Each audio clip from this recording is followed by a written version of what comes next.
start the music from yesterday again. Okay.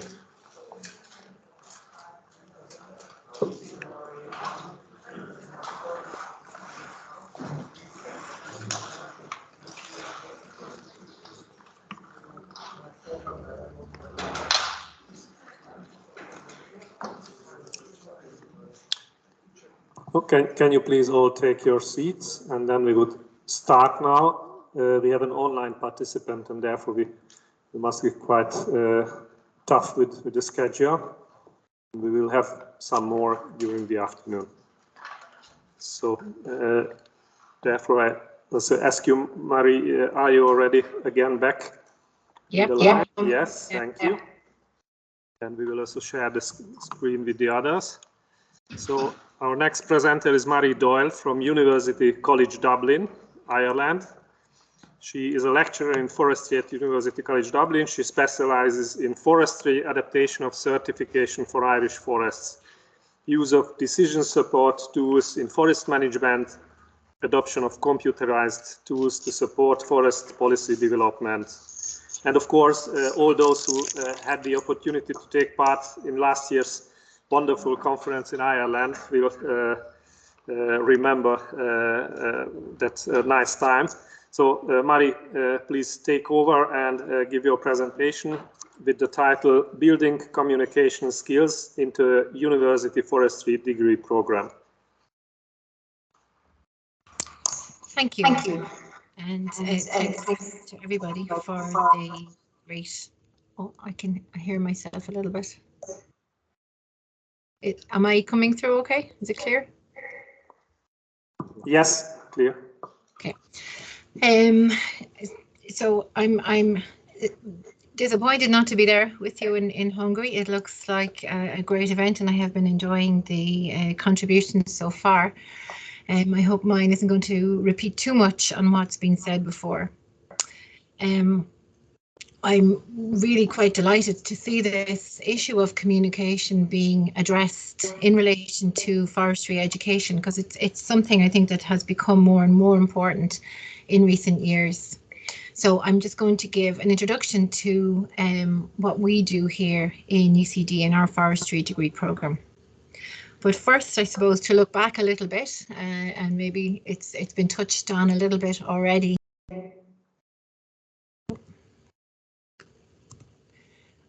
You know, why do we feel a need? Where does this need come from? To teach communication to forestry students. We're scientists, we're foresters. We want to teach them the science of forestry. But I think we can all acknowledge that really for the longest time, the language that we have used in academia, not just in forestry or not just in science, but the language we used to communicate was really quite, as we would say, highfalutin and jargon filled, and in a lot of ways designed to communicate how much we knew and our great intellect and all the rest of it. And in a lot of ways, we were communicating only really in detail with each other through books, through conferences, through scientific papers. And we had a lot to say, and there's a lot of great science shared in this way. But we know now that we have moved into a different era of communication. And aspects of this, Sandra had touched on earlier in her talk, where now there's an expectation that not just us as scientists, but that we will communicate with non-specialists, with experts in other fields. We're now in the area, thankfully, of science-backed policy, and also the general public who have an interest and an engagement with all aspects, really, of academia and of learning. And particularly, I think, in land use issues and forestry. And again, you know, to reiterate that the expectation is that we will communicate fully, not just share our great knowledge and our research findings, but that we will listen to others, clearly, deeply listen, and we will assimilate and learn from them.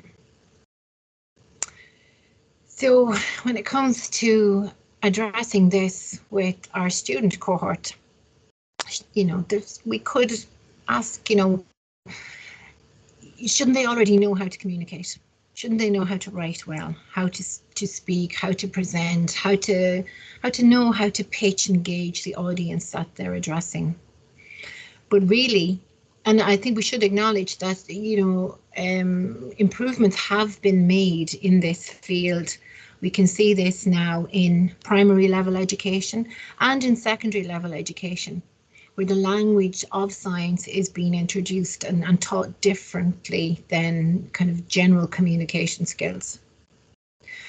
But when we want our students and graduates to grasp not only the technical aspects of what we teach, but to be able to communicate this back in their assignments and further afield to a wider audience.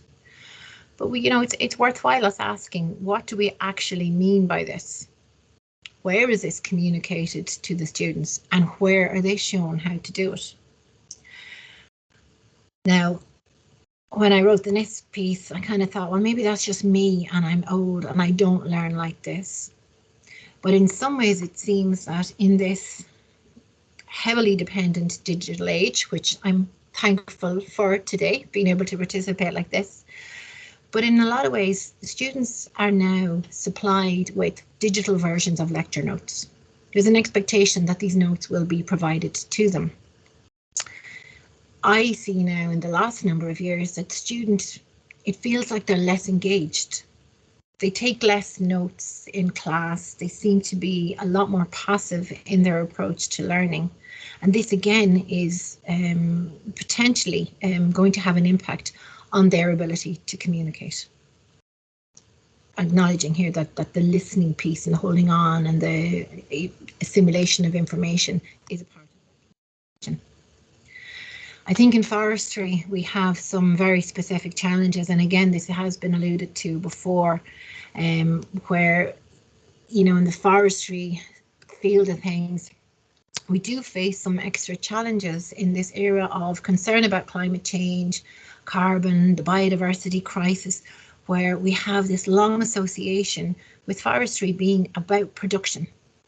And we see this drive of civic-minded people to be drawn more towards environmentally focused areas of study, or programs with natural or sustainable or anything else in the title. And I think we as foresters, you know, are very aware that, you know, what really can be more sustainable than a well-delivered and well-practiced forestry program. I think then another question we need to look at is, do we need to rebrand what we mean by forestry, or should we just get better at explaining and demonstrating the actual facts of what forestry is? Do we need to get better at highlighting the benefits of timber as a building material, the science behind sustainable timber production, or the complexities of managing natural systems? So these are questions rather than answers. These aspects become really very important in countries like Ireland, where our forestry and timber production is driven by plantations of non-native species. So, you know, in terms of people's perception of forestry, so people would often say, you know, that the forests here aren't actual forests, that they're timber farms. But again, in terms of the good that's being delivered from these forest areas, the timber that's being produced, the resources that are there, perhaps we do need to communicate that more clearly. So back to communication in UCD. We, as educators, I think there's always an implicit way where we teach communication skills. It's reflected in the grades associated with student projects and student reports. It's reflected in the feedback if the writing isn't unbiased, if it's not concise, if it's not pitched properly. We also build it into grading rubrics where there's an expectation that our students can communicate well. When we decide to explicitly teach these skills, we have to package and decide where we start and end. What are the bits we put in here? We've also the challenge then of finding a space in the curriculum, and there's always more things to teach than we have space for. And I think that can be a little bit challenging to find the space to do it well, and also finding the right time. You know, if we do it too early, the students can't relate. If we do it too late, they miss the benefits of it. And we've experienced a little bit of this in the ECD programme. The professional forestry practice module is one I developed a number of years ago to focus on the skills around scientific writing, the ability to edit, skills around presenting, and also to try and enhance students' listening skills. This was initially designed as an elective or a choice module for stages 3 and 4 in the second semester. As our student numbers or class numbers are quite small, we would usually run our elective or choice modules on 2-year cycles. So while the students were very happy with the content of the module, the stage 4 students indicated that the timing really didn't make a lot of sense for them. So they were being introduced to these skills, or having these skills pointed out to them in for many of them, their final year of academic learning. The module subsequently became a core module, so not a choice module, for stage 2 students. So in stage 2, while it is relatively early in their forestry degree programme, because in the stage 1 of our programme, it's quite broad and there's very little forestry specific material. It builds on the content of an information skills module that they've done in stage 1. And a university study a number of years ago had indicated that while a lot of these skills-based modules were taught early in the programme and then later in the programme, there was a bit of a gap in terms of the continuity and progression of these type of skills midway through the programme. So the positives there that the delivery is early enough for students to acquire good habits, and that these skills gained can be reinforced in subsequent assignments. And I think this is really an important aspect of it. We need to keep building and kind of going, we know you've learned this, you need to do this better. Also, the networking and communication skills that are gained through this module are beneficial to students as they seek to complete a mandatory professional work experience in stage 3.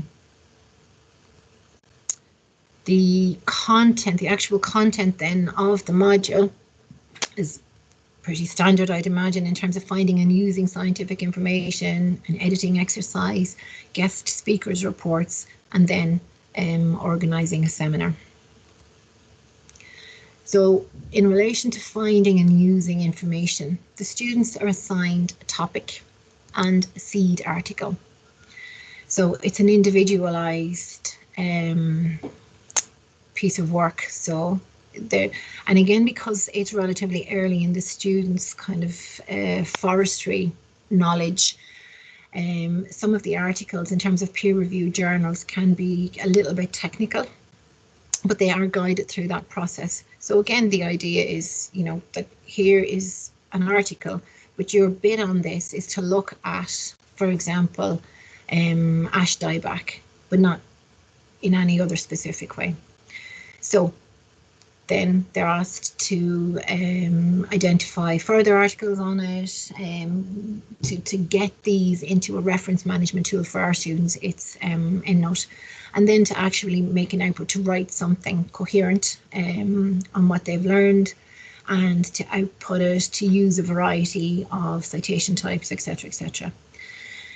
Another component of this then is that the students use this information to make a presentation. They're provided with a grading rubric that breaks the grade down and shows them that here we want the scientific content, the quality of the slides, and the delivery or the oral presentation bit. So what that looks like, if it's excellent, very good, good, or not so good. So they're given clear framework for how to do this. The editing exercise I always find, because we do a lot of this background work in the classroom where I show the students what it looks like, and I often tell them, like, to me this could also be called the common sense module.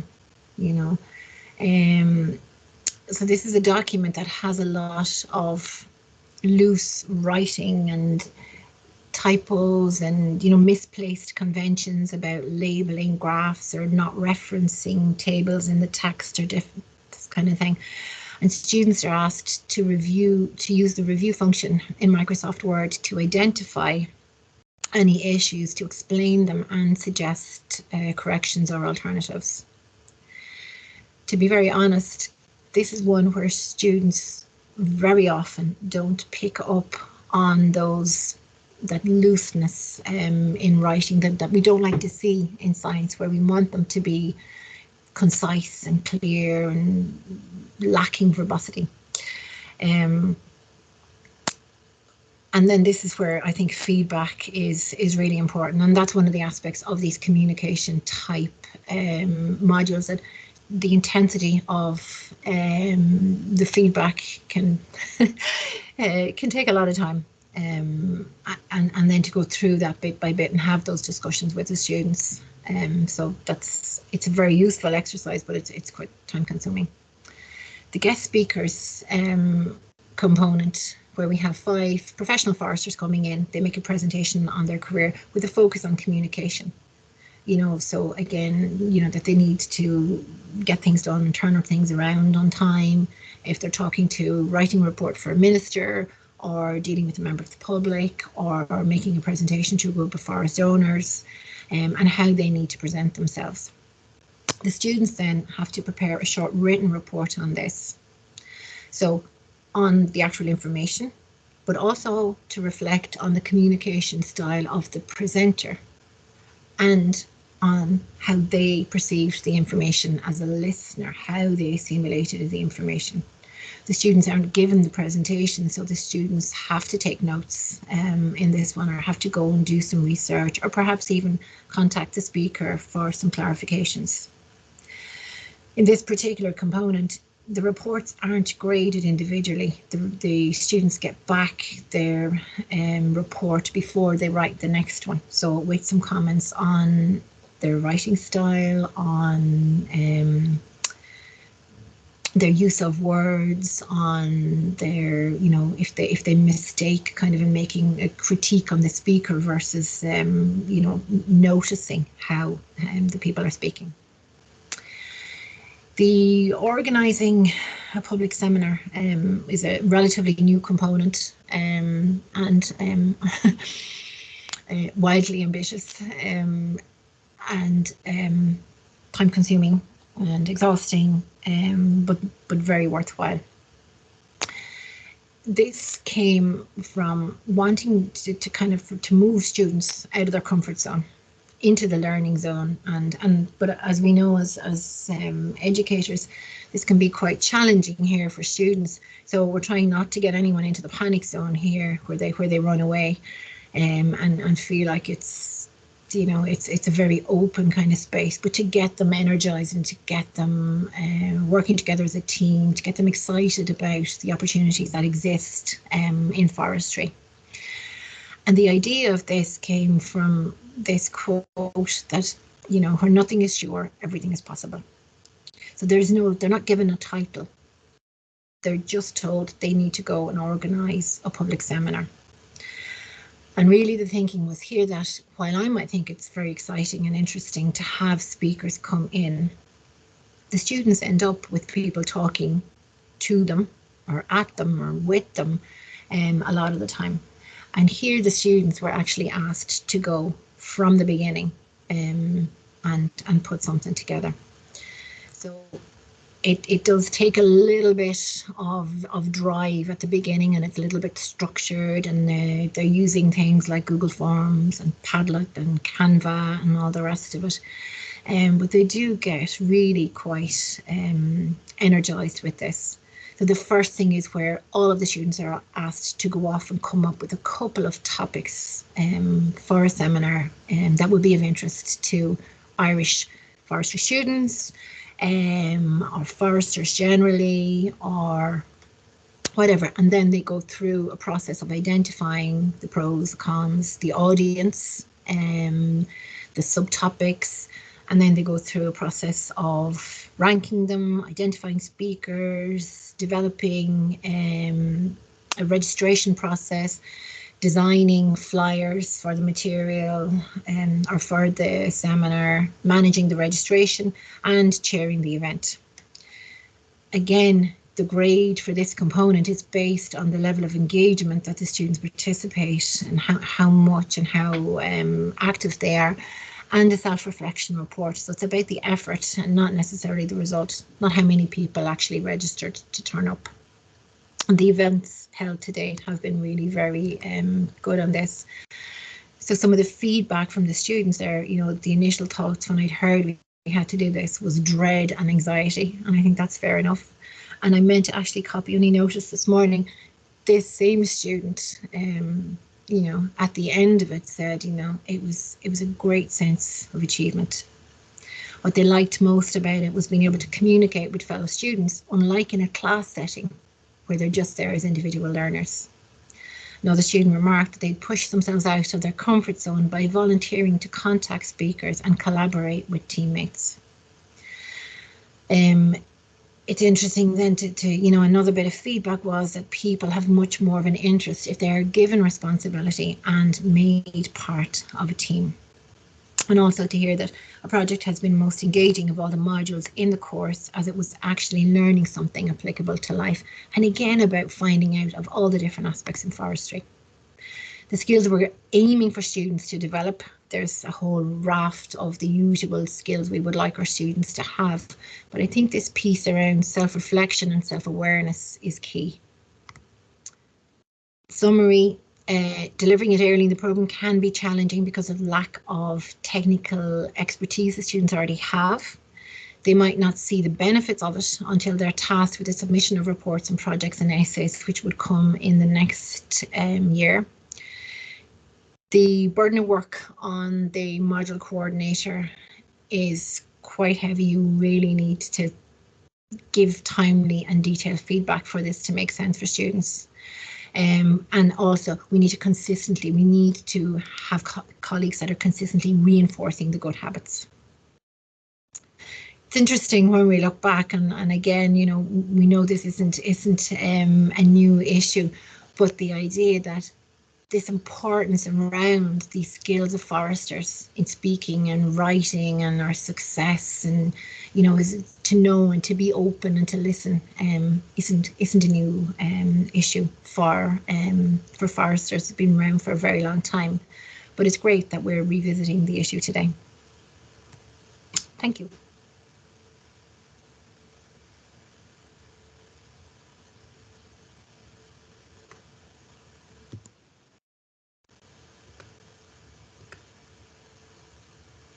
Choices.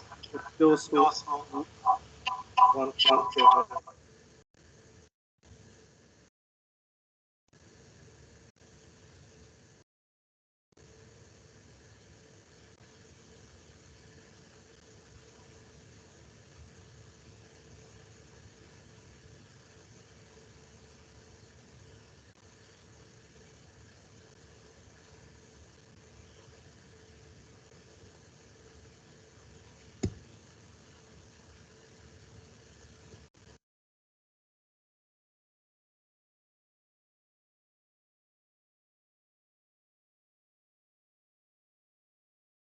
Maria, I was just trying to engage the public here to start with asking questions.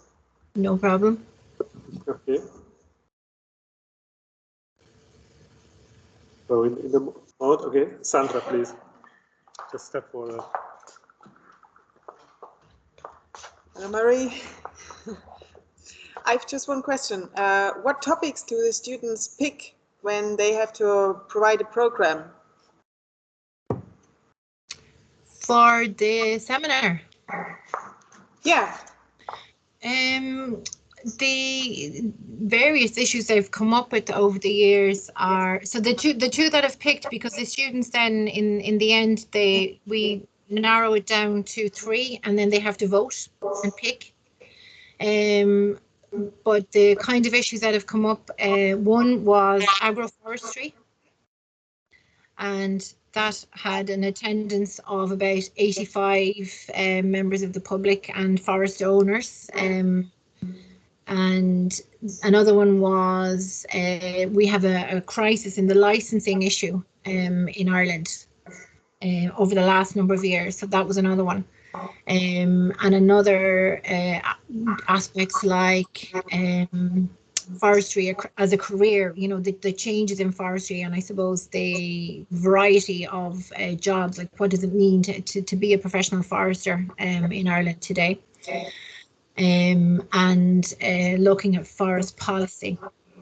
So again, for example, the licensing seminar, which was last year's topic, they had we had a speaker from the UK. So again, a comparison, international comparisons on forest policy in countries with similar types of forests, challenges on delivering the policy as it is today. You know, we had somebody from the government agency talking about why the policy is as it is, what's been done to address it, those technical aspects. So the students obviously don't give the talk, but they identify kind of the subtopics and then they chair the event, which is a really good experience for them. Okay. Any further questions? And Mary, if they organize this public event, are they inviting always speakers from outside, or the students can be the speakers themselves? What are the processes? Well, to date, the students have never been the speakers because they would recognise that they're not yet expert enough to do this, but they would help identify the kind of the subtopics and chair and manage the question and answer session and things like that. Okay, and then they can really concentrate on the organization and the communication of it. Yeah. Okay, not on the topics. Thank you. Okay. Any other questions? So if not, then thank you for joining us. Please stay with us. Sure. And we will now move on with the next presentation. Thank you. Okay, next speaker is Professor Stefanie Steinebach from the Chair of Communication and Forest Pedagogy, University of Applied Forest Sciences, Rothenburg. Professor Steinebach has not only studied forestry engineering, but also ethnology, both at the Georg August University, Göttingen. And it seems that her interests and professional work cover a wide range of activities like management training, personality development, team development, intercultural communication, change management, alternative knowledge transfer, and new learning. So I think it's better if she will explain about her profession and gives the presentation with the title about the importance and content of communication training in higher forestry education.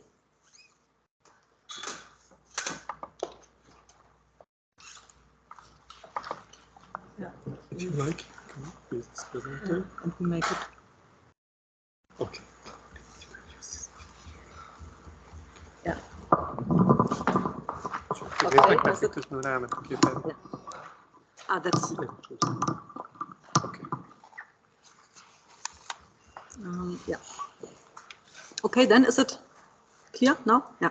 Thank you very much, and thank you very much to giving me the opportunity to present here at this conference, because I'm a guest and not yet a member of this SILVA network. So thank you very much for this. And yes, coming back to the introduction, so I'm a forester, a classical forester, and I did work in the tropics, and I did my diploma thesis in the tropics on regeneration of economical value timber species.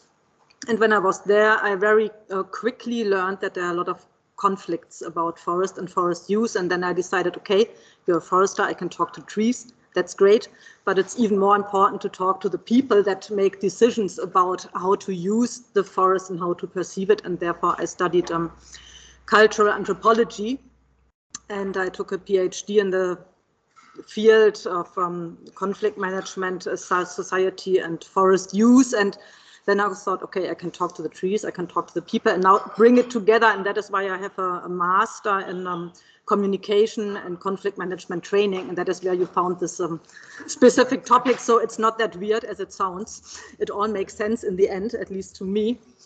And yes, so as in the morning, we heard a lot about expert talks and the colleagues from Dresden, but also from the communication company that, Lou, what was the name? Your colleague from doing the Indigo Communication. Indigo, yes, Indigo Communication. So you prepared a great setting for my contribution this afternoon, and I just start with a citation of a founder of a citizens initiative that really in the end put serious political pressure on the Forest Service, and they really had to restructure their forest management plans. And I will not comment on this because you can just read it and just let it go into your mind and probably also into your heart. And I continue then with the quote of a forester also involved in a forest conflict. And well, people are emotional, you see that, but in the end we discovered it yesterday and today the people don't have any knowledge. So we have to teach them this, I think. And therefore I called this presentation The Art of Not Being an Expert. So what does that mean? And why is it important to have communication training in higher forest education at all? This is some data I took from communication skill or training, management trainings. We did all over Germany with different foresters. We had more than 500 participants, yes, in that seminars. And of course, we asked them how many time do they spend on communication, on conflict management, and so on. And if we have a closer look, then we see that, yes, 1/3 of the work of a forester is to communicate, and not to only communicate with trees, but to communicate with people. And how many times foresters in Germany have to deal with forest-related conflicts, and that is, well, several times a week to several times a month. So, of course, people who want to work in the forest and forest service, they have to be prepared to spend 1/3 of their working hours with communication and conflict management. So therefore, it is not a question to have it in an academic curricula, but how to integrate it, but not if we have it at all, at least not in Germany. Yes, what is the problem? Of course, the challenge we face is that forest visitors often react emotional. They are not open to rational scientific arguments, so to say, they're a little bit stupid. We learned this already. Forest visitors do not have the factual knowledge on how the forest and their arguments are, they're irrational. So these people are somehow not really, and we have to give them information and to make some things clear to them. And why do we want to communicate at all? It takes 1/3 of our time, okay, but what is the goal in forest communication? And if we have a look at the goals, we see that this is also the goals of public relation. Yeah, why does an institution communicate with the public? Because we want to give information on forest management. We want to strengthen and to maintain the foresters' a positive public image. We are the good people, and of course we want to secure and maintain a public credibility. We want to have trust. that if we do a logging operation, if we use pesticides inside the forest, we want that the people trust us, that our measures are right and that we care for the forest. So I think we all agree on that, don't we? Yeah, I think we do. So we are forest experts, and that might be, just might be, a little bit of a problem then. Why is that so? Here we have the quote again, but you see, yes, just to remember it again, and then reflecting on what does it mean to be a forester. Well, a forester is a forestry state-controlled activity, and it is supported by scientific knowledge, silvicultural techniques. We foresters are, of course, trained in charge of the rational forest management. We really know how to apply techniques, we know how to use them, and we really rely on scientific research and results. So there's everything all right with the things we do because we have a scientific background. And that, of course, means that we also have an epistemic authority. Our knowledge then is right, because what we mean by an epistemic authority, that is nothing different than an expert. So an expert is, yes, to be an expert, you have a strong justification in your domain, and yes, you can also being an expert by perform expertise. And the very important thing about a forester is that he, of course, or she, is an epistemic expert, but also a performative expert. So we can do both. We have the scientific knowledge and we have the practical knowledge of using the right techniques to manage a forest.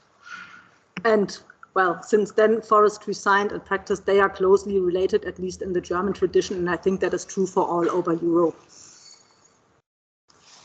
And being an epistemic authority, so having the right knowledge, yeah, has a very long tradition, and we have a lot of different authorities, and that can be, of course, the elders, the oracle, the church, the priest, the police, and in Germany, the forester as well. We grow up with the idea that we are an authority and we know what to do, and that means there's an asymmetric distribution of knowledge, as we already learned. People do not have any knowledge about the forest, but we have, so we have an authority, and people should listen to our expertise and to our knowledge. I think that is clear, of course.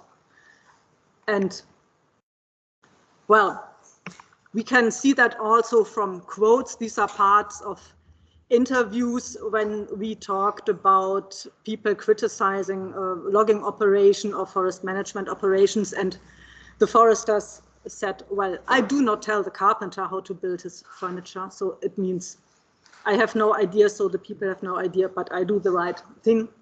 I do not tell the farmer if he has to grow oat or wheat or barley, leave the decision to the experts. This means, and I think the main reason that the people, feel disturbed in their need to walk nicely in the forest. So what is nicely, please? Yeah, nicely is not technique, it's not scientific, but it's nicely. Well, what is also important then to have in mind that our knowledge is based on well-organized professional work, expertise of the education we get in the forest universities, on our academic forest research, and our expertise, of course, is not based on emotions or irrationality. So you agree on that? Of course, you do. So we hold the objectivity, and this is a central property of observers, and of course our ideas are free of values. Yeah, it's technical, it's objective, it's rational, so we all agree on that. That's fine. And if we consider this, we should also take in mind the idea of appropriateness, because a forester is an expert, and being an expert is to have a certain role in public and society. And of course, this is not appropriate to be irrational, emotional, or anything like that, because an expert is, of course, not an emotional tree lover, but is a rational, objective person. And we see what foresters do. They, they measure and they explain and they have ideas about the future, so they are the personalized competence regarding the forest. We all agree on that.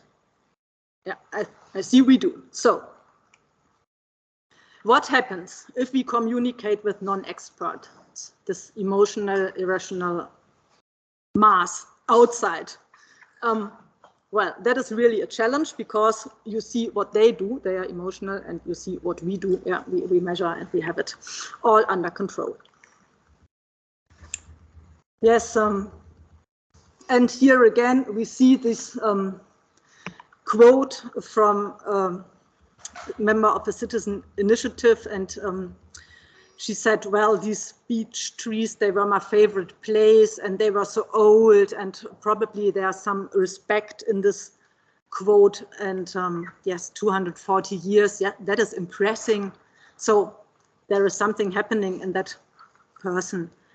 And then this group had an arrangement with the responsible foresters, and they said, okay, the trunks should remain in the foresters, but the foresters, what did they do? They did not keep their promise. Well, probably they had a good reason for not keeping their promise, because they are experts. So that was a little bit ironically.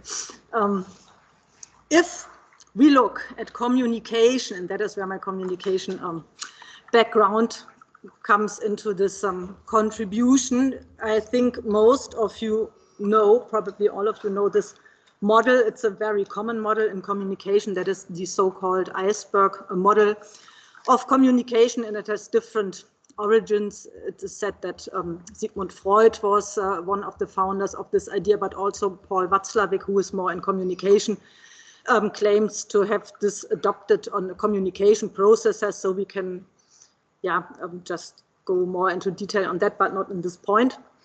What is interesting for us here is that in communication, whether you like it or probably you don't like it, only 20% is factual communication.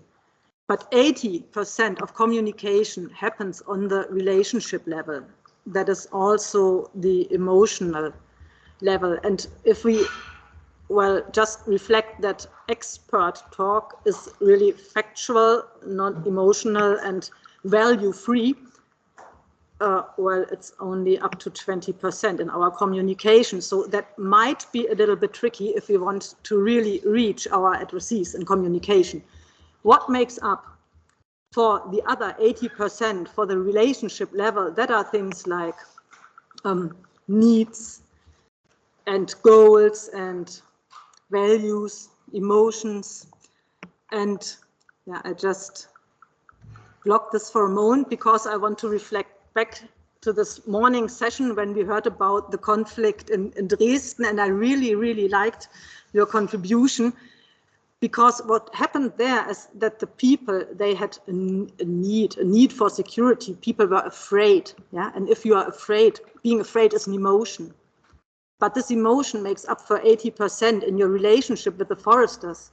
And if the foresters do not take it serious that people have emotions, and this is on 80%, you can give the most valid results of studies that the pesticides don't have any negative impact on the forest, but it will not really lead to the success. And also because people have needs, and needs are they drive behavior, because we have needs and needs want to be satisfied. If a need is not satisfied, we have negative emotions. As soon as the need is satisfied, we have positive emotions. And we also have values. And if you reflect on values, what are values? Do you have any idea about values? I ask this to you.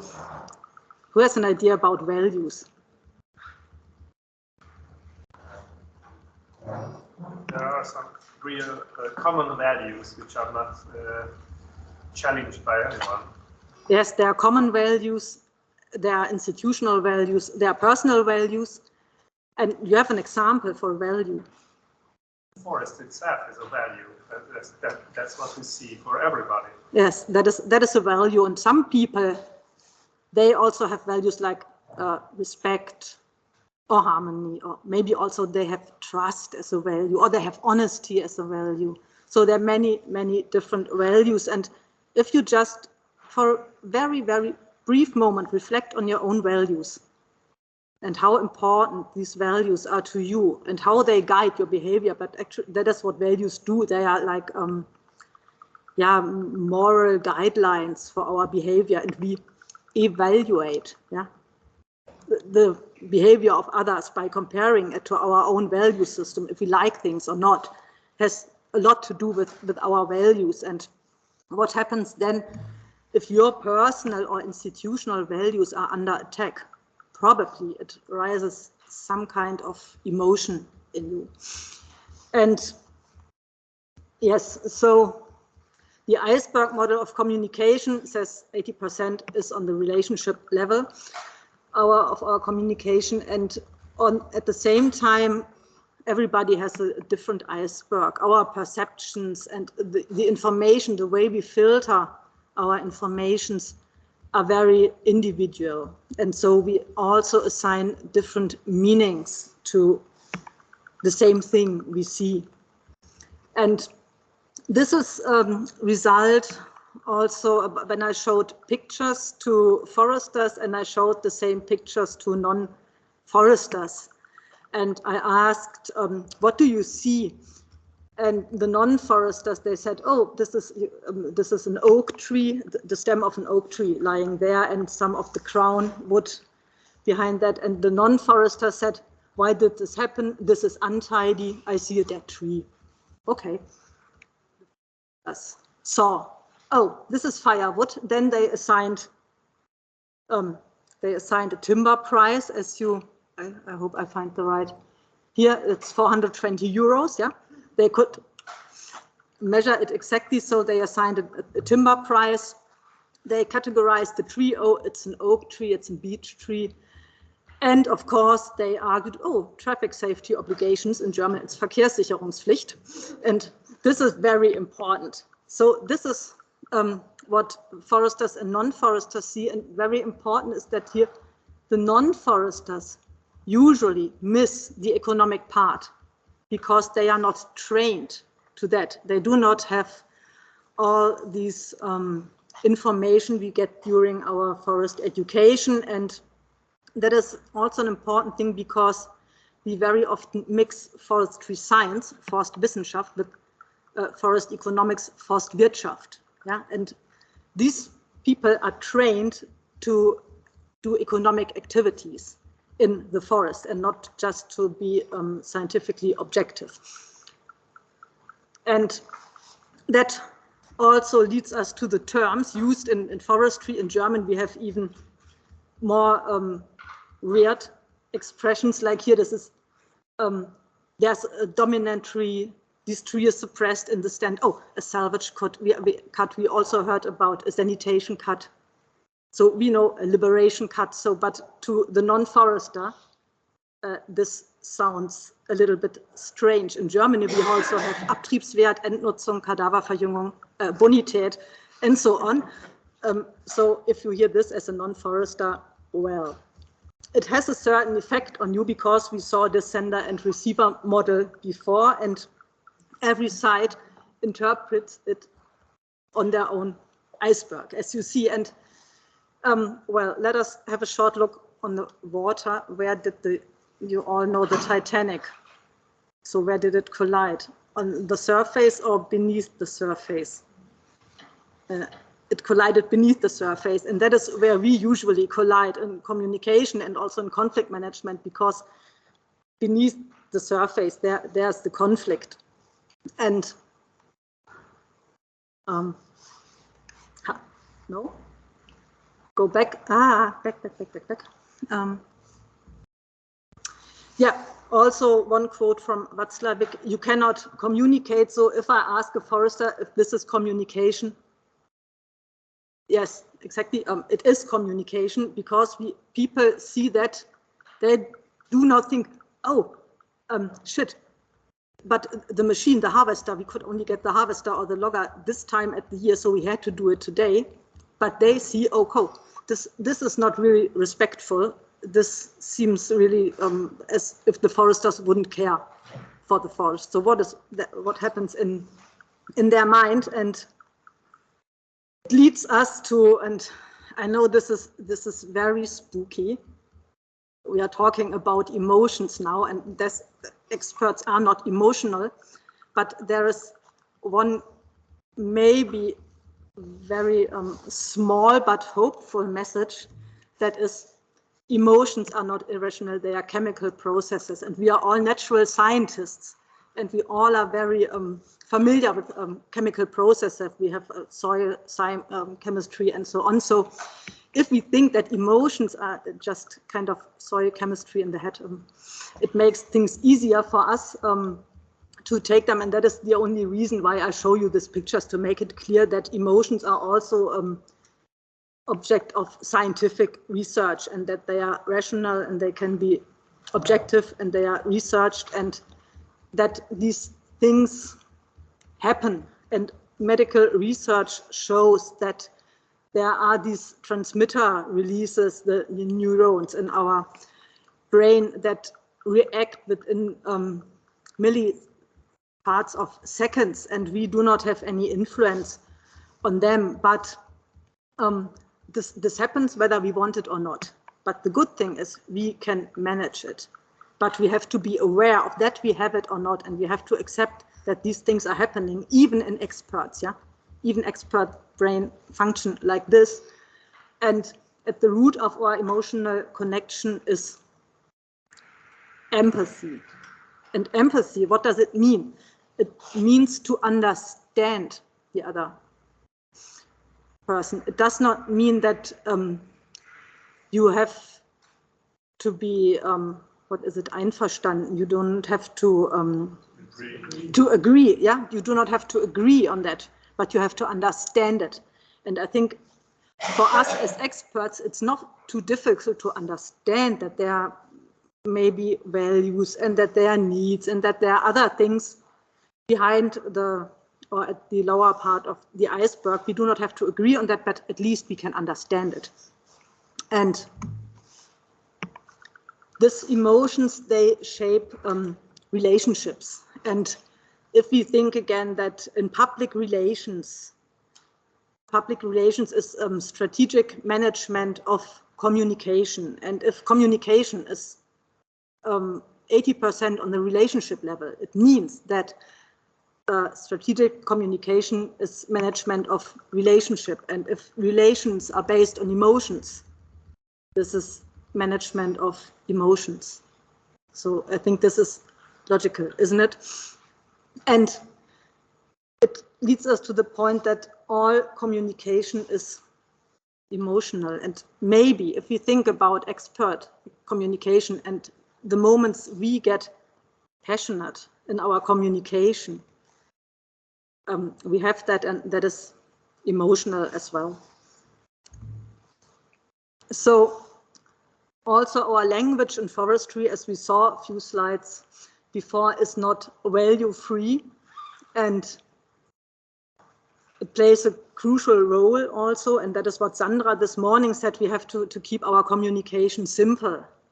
Yeah, so I liked it very much when you addressed that in your presentation, and we really should reflect if people that are unable to communicate in the correct terms, if they are merely emotional. This is just to take it home tonight and reflect on it again and see if you still think, yes, that's it, or maybe there's something else behind it. And this is good news, or it might be spooky as well. So I can say from research, foresters are emotional. Yeah, yes, you believe it or not, but they are. And as I told you, I'm also give trainings in communication management, and we did that with 500 foresters all over Germany. And when we asked these foresters about their forest-related values, they said mainly that the forest, we can keep the forest, so that the forest stays alive, that there's no rubbish in the forest, that the forest should be multifunctional, that the forest is open to everybody. The forester says it is important that the forest is open to everybody, that there are some biological biodiversity, that is close to nature, that is diverse, and so on and so on. And I had several students working on different contexts, doing interviews with just visitors, but also with citizens' initiatives. And if they ask this people, what are your values or what you want for the forest in the future, they said exactly the same. We want that the forest stays alive. They said, okay, we do not want to have rubbish in the forest. We want to have biodiversity. So the values of the forester and of the public, they're very close. Sometimes they even overlap. They have the same values. Can you imagine foresters with the public, same values? That's spooky, but it is true, and I think that is a good news. And we also did interviews with foresters in what they think about the forest in their private time. And they said, okay, they love the forest, they love to be out in the woods. They search for close contact with animals, close relationships. And when they walk through the forest, they are not even interested, some of them, in management aspects. They just want to enjoy the forest. So they are a little bit like forest visitors, only a little bit, but they are. And so that means if we have this similarity at the level of values and also the level of needs, maybe we come very close together, but there's still a delta in the communication. On the one hand, foresters are very capable of communicating, or would be, but on the other hand, we see that they have really conflicts several times a week or several times a month. So in the end, successful communication seems not to be expert communication, but rather not being an expert, but to go onto the relationship level and skip that factual information at the first step, but build a relationship and then come back to your factual information. So have it the other way around, not gaining trust by giving factual information, but building trust first and then giving the factual information in a second step, so that people are already ready to receive information from you because they already feel to you as you are an expert. And what can institutions of higher forest contribution, higher forest education contribute then? Can we be part of the solution? And I think we can, because institutions shape experts. We give ideas of roles, identities, of situations, of prescribed values, of practices, all the things we learn. Yes, they are learned in the institutions. And we guide behavior, we give the vocabulary. We do this in our universities of applied sciences. We give all these information, and we also give ideas how to justify ourselves against criticism. And yes, we do all this. So we produce this lower part of the iceberg during the education. We give, and we give guidelines how to feel and to navigate emotions. And when we think about Peter Wohlleben, for example, first-class students in forestry, they already know Peter Wohlleben bashing. They do not even understand what he's talking about, but they know that he's bad and that you have, not so nice emotions towards him. So we give an idea about that and how to perform, how to address others. We provide cognitive maps, meanings, And yes, the logic, we create a logic of appropriateness. Is it appropriate to be emotional in a forestry context or not? And we produce this scientific authority, and I think I should come to the end, and therefore I just give a very, very brief idea of what can be the contents of forest training or communication training and forest education. And that is, of course, if we think about the goals again, and the main goal is securing and maintaining trust in forest management, trust in us as forest experts. And trust is an emotional appeal. Trust is nothing happening at the factual level, but trust is an emotion you have, of course. And what can be done? This is also results from research and interviews. And yes, if you do guided tours with the forester, if you get into close contact, this can help. If you provide information, people want to have information. They want to have information on forest management, on logging operations, on chalking, on pesticide use. They want to have information. And if we ask them what can build trust, it is understandable information. Understandable information is the most important thing. And there was a survey by a German youth organization, this Junge Netzwerk Forst. It was not really a scientific study, but it was a broader survey. And they found out, when they asked about young foresters, what do you think about your future and how do you judge forest, public relation in forestry? They said, okay, the goals and arguments are not communicated in an understandable way. So that is the left part. It is not understandable. So what can we do in our institutions? We could give ideas how to navigate the larger part of the iceberg. We can give or teach how to be able to understand other people's icebergs. Yeah, understand, not agree, but understand at least. And we also, yes, have to set a frame of appropriateness that makes it possible to accept emotions at the basis of all relationships, and not to be afraid of emotions at all, because they are not so spooky, they are chemical processes. So that makes it all easy for us. And that is, I conclude again with, yes, a student's quotation. Thank you very much. Thank you, Anna.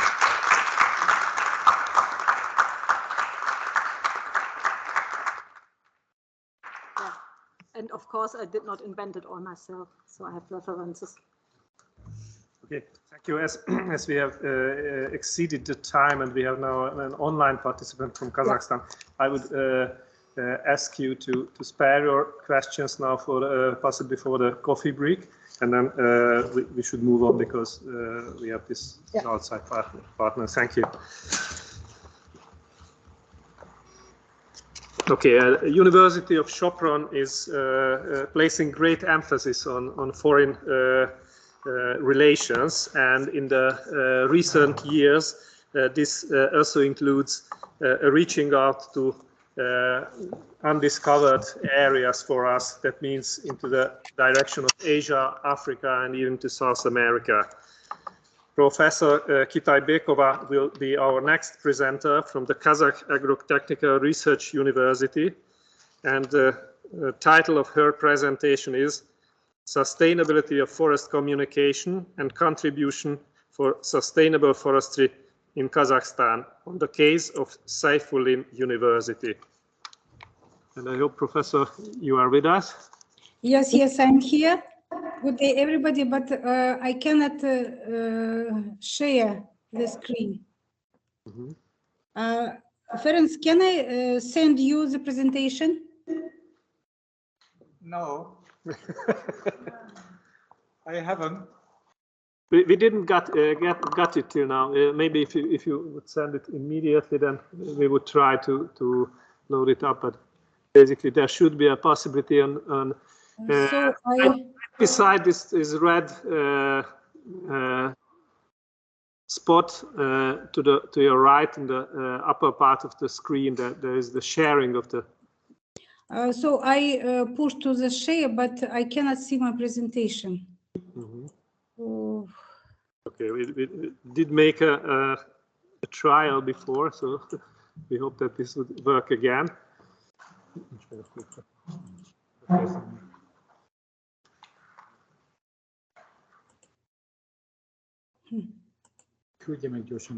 Okay, can you send it per email? We will then load it up to our screen. Yes, yes, I wanted to send you. Can I send to Ferenc? Yes, please send it to Ferenc, and we will ask you to start in the Okay. meantime, and we will upload it parallel Okay. to your presentation. Thank you. Okay, we'll do it.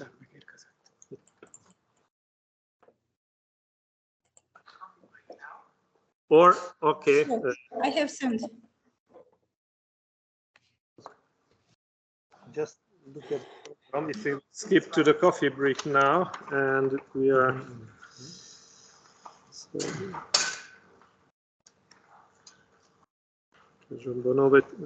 I mean, it's quite a long time. I mean, this should work in 2 minutes. Okay. In the meanwhile, sorry, we could come back to Professor and sorry the names, and Professor Steinbach, and then there is still the opportunity for asking questions. Sorry for. In the meanwhile, we will upload the presentation. So, if anybody has now questions to our former presenter, then you are now able to do it. Okay.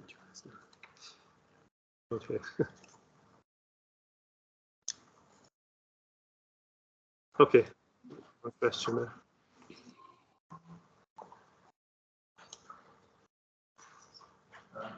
Just that according to what you said, like, has there been a try to put in place a certain communication and see what was the difference in the regions in both parties? Okay, I communicate this way, and how does the audience react to this type of communication? Like, is it a possibility? Is there a possibility to do one communication that can satisfy both audience? As you said, they are trying to sometimes overlap, or is it really necessary to always like create different genre of communications?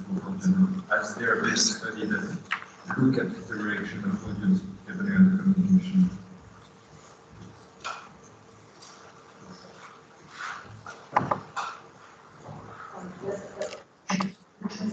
I think we get results from the participants of our trainings. They said that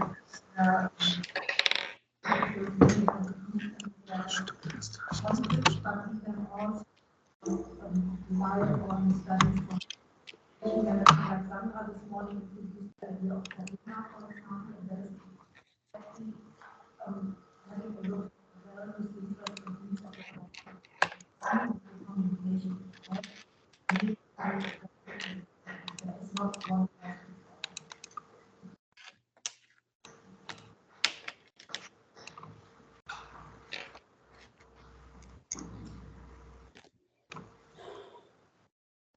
Okay, any further questions?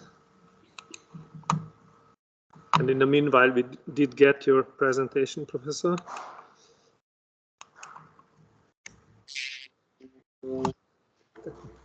Okay.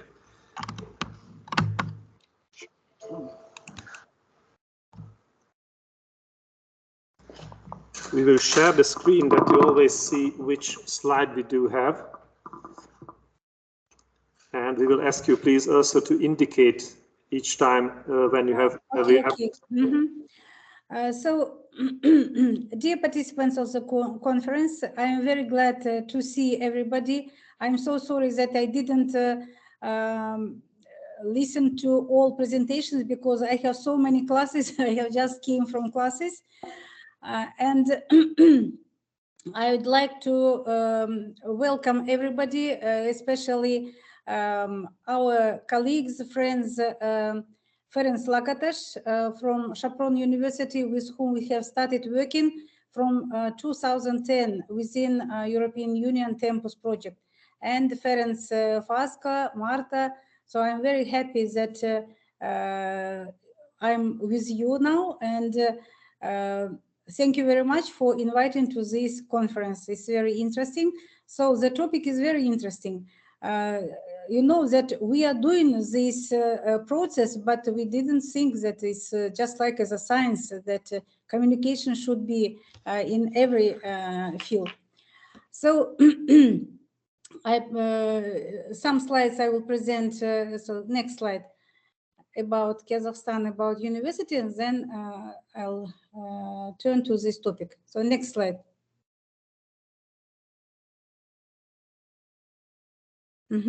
So Republic of Kazakhstan, it is located in central in Eurasia. So it's the 9th in the world by territory, the largest landlocked country in the world, because it is borders with Russia to the north, China to the west, Uzbekistan down south, and Caspian Sea on its western, without sea, without ocean. Our country is a multicultural country. There are more than 130 ethnic groups and nationalities who live here. As for apple tree is so homeland of Kazakhstan is a homeland of apples. There are still wild apple gardens in the country, but it's a pity that during collapse, not collapse, crash of the Soviet Union, many trees were cut. Kazakhstan hosted the Expo 2017 Future Energy, and the highest point in Kazakhstan is Mountain Khan Tengri of the Tian Shan mountain range. The lowest point in Kazakhstan is the bottom of the Karaji Depression at 433 feet below sea level. Next. We are living, and our university is located in the capital of Kazakhstan. So in Kazakhstan, there are 3 agricultural universities who train the specialists in the field of forestry, in the field of agriculture. So one of them is located in the southern part of Kazakhstan, Almaty, former capital. Our university is located in the capital, Astana, and one more in the western part of Kazakhstan. The next one. So our country is a more agricultural country, and you see that the capital is located in the northern, central northern part of Kazakhstan, and by wheat we are, so wheat is developed here, especially in our region, and we are located in 5 natural zones. That's why territory is very large. 5 Frances can be located in Kazakhstan, but because of the zones, not all plants, all trees can be grown here. So we have desert, semi-desert, steppe forest, and the northern taiga. The next one. So there are 17 regions. And as for a little brief about forests in Kazakhstan, so 13.6 million hectares forest area, among them 5% forest cover. So it seems so small, but in comparison with the country, with the size of the country, it's okay. So types of forest in Kazakhstan: soft-leaved, coniferous shrubs, Saxaul. 6.7 million hectares of the country's area is in Saxaul, so it's most of all in the southern part. 2.9 million tons of CO2 per year are absorbed by the forests of Kazakhstan. The next one. As for reduction of the carbon footprint in Kazakhstan, area of identified unaccounted forests, so 67,000 hectares mountain forests of the eastern Kazakhstan region, 47,000 hectares forest in Pavlodar region. It's a little bit northern, northeastern part. During 1990, 26 million tons CO2 were absorbed by unaccounted forests. During 2020-2050, 4.6 million tons were estimated uptake by unaccounted forests. The goal is to reduce the carbon footprint by 50% before 2030. The next one. So as for forests in Kazakhstan, I can add that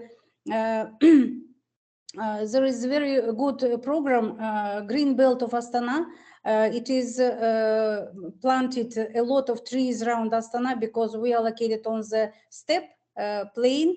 There is very strong winds here, and there is a severe, we have subcontinental climate.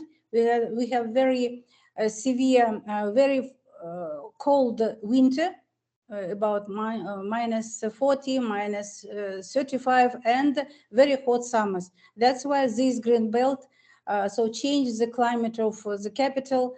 And by the plan till 2030, such green belt will join our capital with a very beautiful place. We call it small Switzerland in the northern part. So such trees will be connected other places for growing more and more trees. As for higher education, as I am presenting university, according to the Statistics Committee of the Ministry of National Economy of the Republic of Kazakhstan, at the beginning of the 2022-23 academic year, there are 128 higher education institutions in Kazakhstan. So different national, state, international, joint stock, non-joint, non-commercial, etc. And from 2010, Kazakhstan joined to Bologna process. It means that we are training specialists in different fields, especially in the field of forestry, by bachelor program, master program, and the PhD. And this year we'll start postdoc. Next one. So brief history about our university. It was founded in 1957. So first higher education institution in Astana. Our mission is generation, introduction, dissemination, and application of advanced knowledge to improve the quality of life, increase labor productivity, and competitiveness of the economy. More than 60,000 alumni, they are working not only in the field of their specialties, they are working in the Ministry of Foreign Affairs, they are working in the field of defense, in the field of so different ministers. They are working as directors, deputies, because we are training specialists. So we have military department at our university, and they are prepared or trained to work any field. So there are about 13 students studying at the university by 3 programs, as I have told, and we have 5 campuses. Not all campuses located in Astana. Astana is some faculties are studying here. Some faculties, especially forestry faculty, they are studying first and second year studying here in the capital, and the third and fourth year they are studying in that beautiful place, as I have told, small Switzerland. We call it National Park Burabai because we have there are Dendra Park, National Park, many forests. That's why students of the third and fourth year study there. It is located 230 kilometers from Astana, and one more campus, it is located 15 kilometers from Astana. It is veterinary clinics because we have experimental animals. So the next one. So on the map you can see the location of our university. It is located in the capital, and there are some regions, 17 regions in Kazakhstan, and our university locates in the center of the Kazakhstan. The next one. As for faculties, we have 8 faculties. Among them, our faculty, at first it was Department of Forestry, Forest Resources and Forestry, but 2 years ago it is established as a Faculty of Forestry, Wildlife and Environment. And by the training of by educational program, we were on the first place, but now we are on the second. But we try to correct some mistakes and to be the first one. The next. As for international cooperation, as I have told that we are working with many universities, institutions.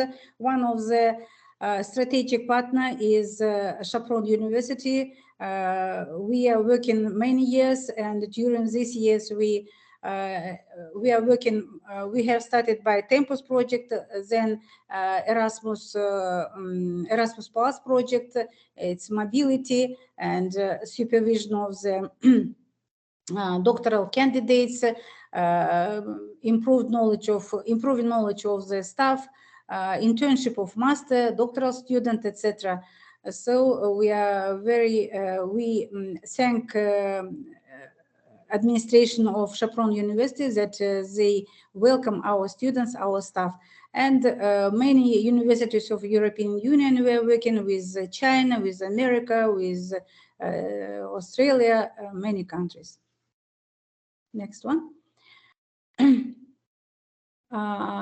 So there is extension center in different directions. So it's just like as a brief information about our university. The next one.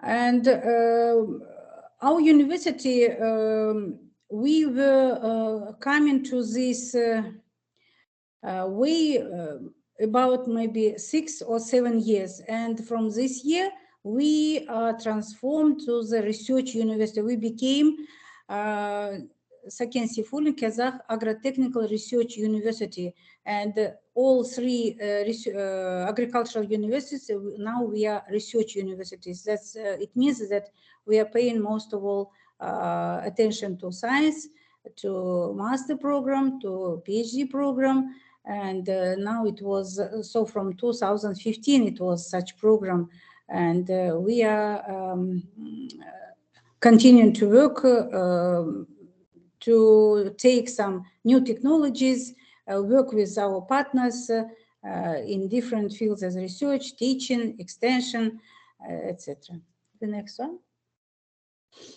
That last, I came to the topic as the topic is very interesting, and I don't know.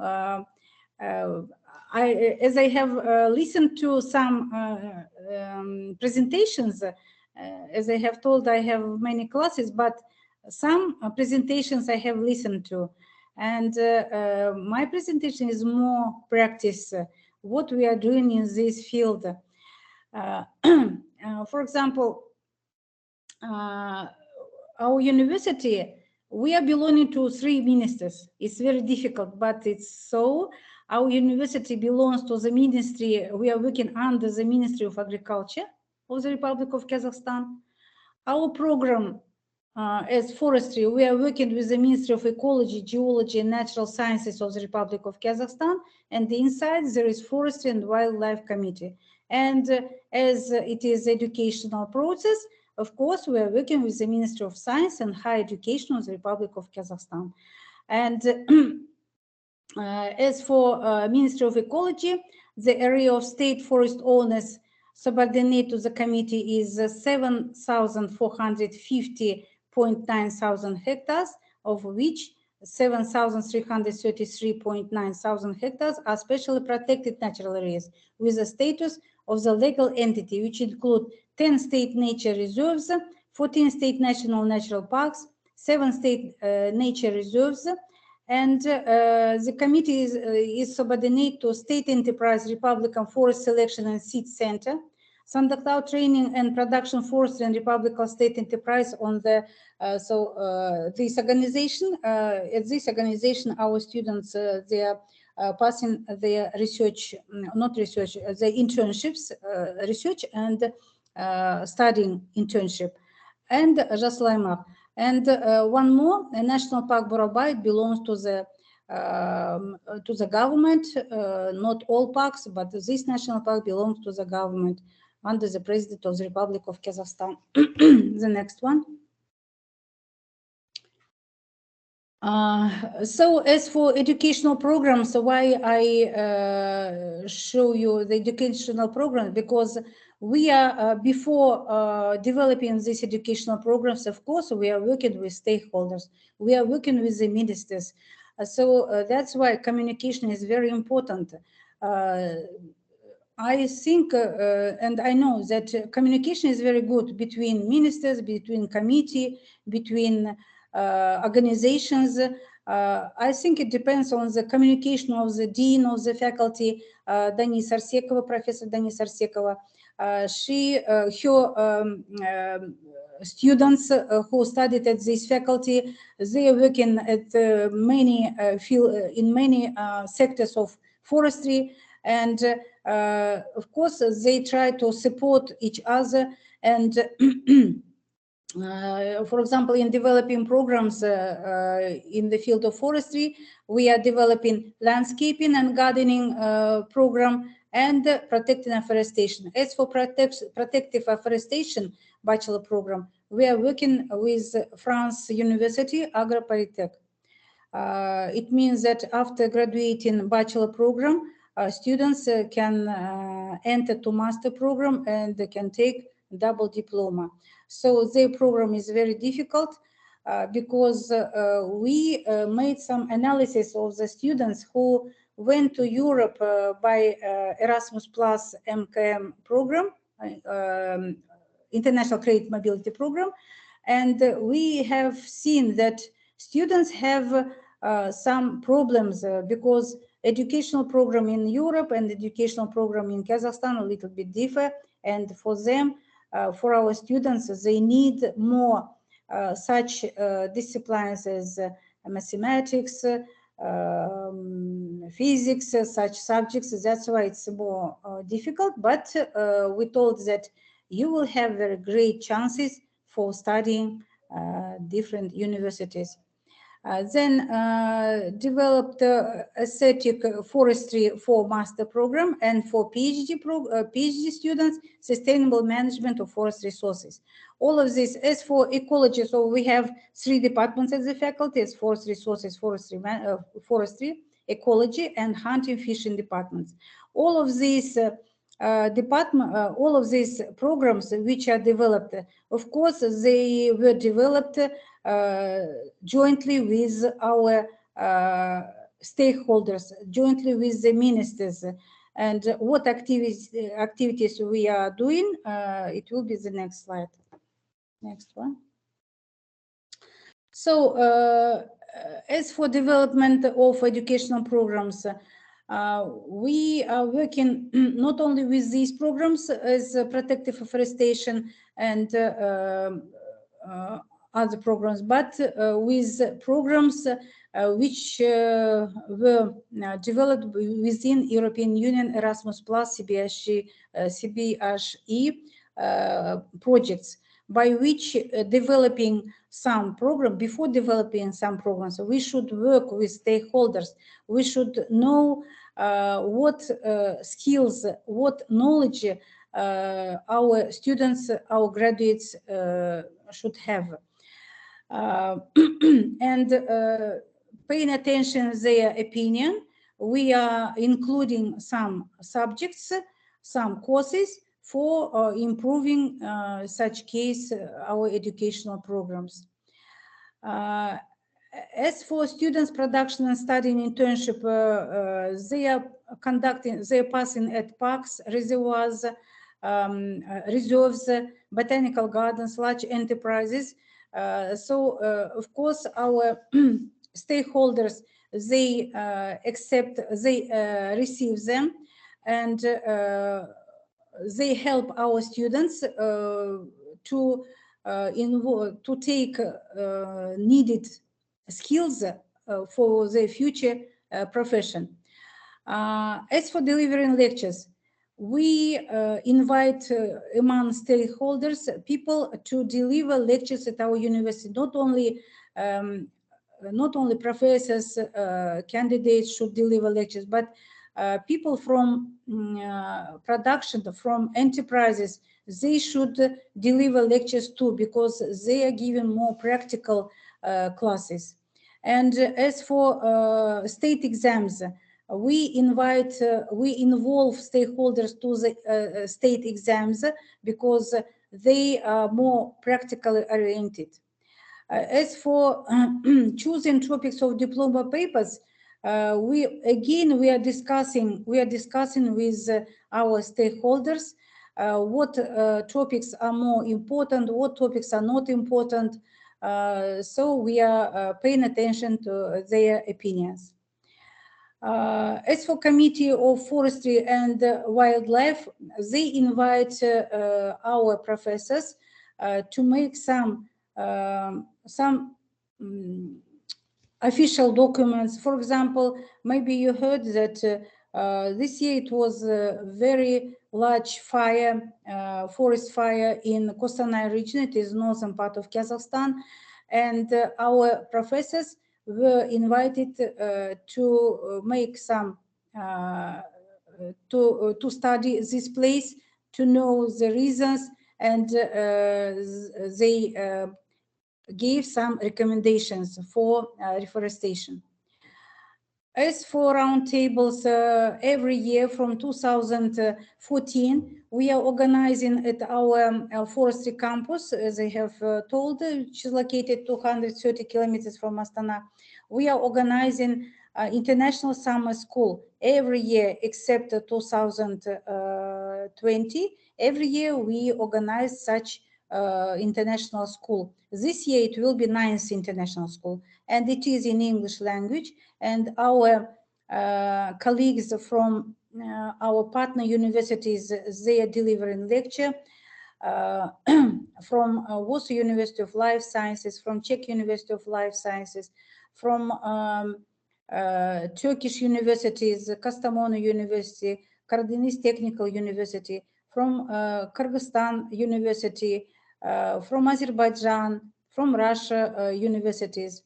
They are delivering lectures, and it is a great chance to organize round tables with our students, with our foreign guests, to know problems of forestry, for example, in Czech Republic, in Kazakhstan, in Poland, etc.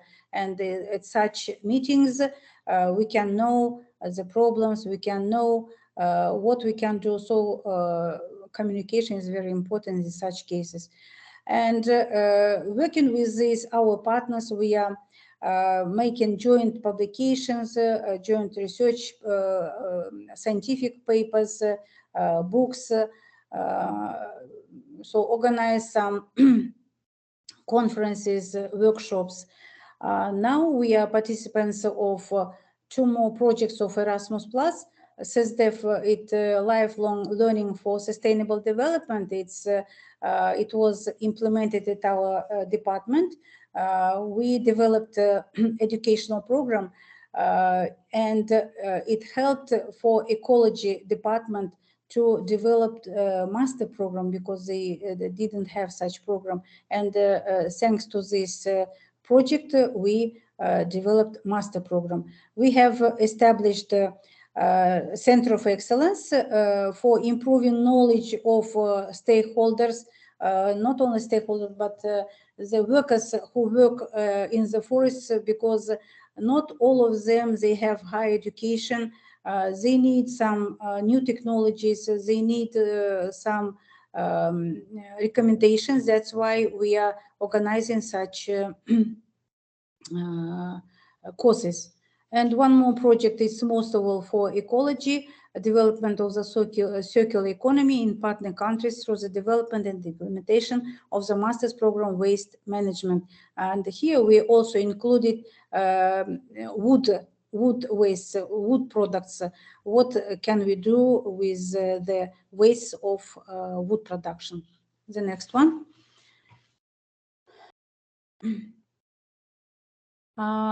And dual education, we are working with our partners, as I have told, with Agropolytech France, with Karadeniz Technical University, with dual diplomas. So it is prepared some programs, and for students it's a good opportunity to study here in Kazakhstan and abroad.